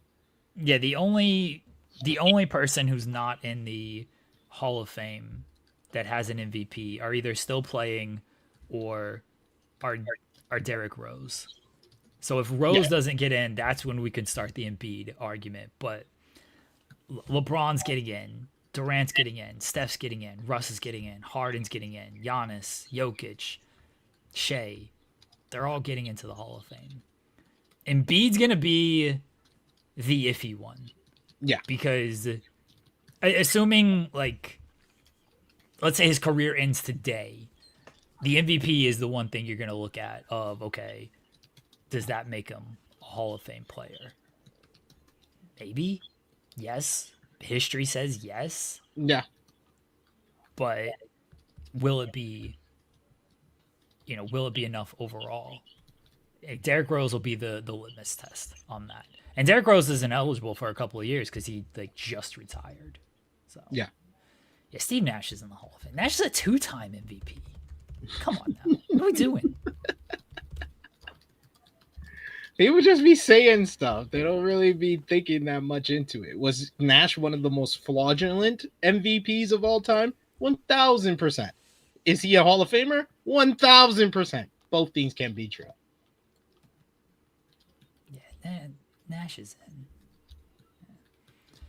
It's $40 for HBO Max on AEW pay-per-view. People are saying it's a Triller. It's $20. Okay. That's a better deal because I already subscribed to HBO But Max. that's internationally, I think. Yeah. All VPN. NordVPN. Yeah. For Thursday's show, who shouldn't be in the Basketball Hall of Fame? Tracy McGrady. We'll make a list. We'll give you our top 5 people we think should not be in the Basketball Hall of Fame. I'm sure there's plenty. Yeah. That aren't, or that maybe shouldn't be. Like the Hall of Very Good, they might make, but Hall of Fame is, We should do like shows where we prepare our own list, our own rankings. Preparation for the show? Like we just write down a list so we can read it out. That's all the preparation. Just write down 20 names. Preparation? What? He's like, I've never done preparation for this show. I don't even know how to spell it. All right, folks, let's get out of here. Appreciate everybody hanging along with us. Sometimes we break news on this show. You can do your plugs again, SP3, since you did them like half an hour ago.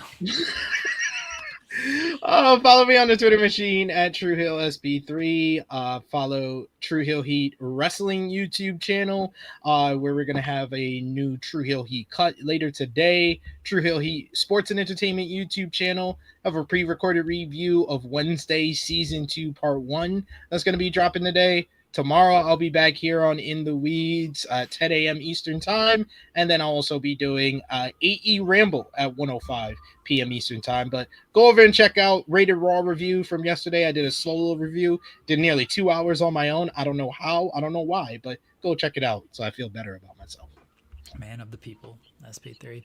All right, we're out of here for real this time, unless Sean shows up again. His timing was better today than it was yesterday. SP3 and I will be back tomorrow. It is SP3 and I once again for a third straight day, scheduled to be joined by Bishop Dyer at 11 a.m. Eastern. That might get pushed up, but we're still scheduled to be joined by Bishop Dyer. So until then, we'll talk to everybody later. Bye, everyone.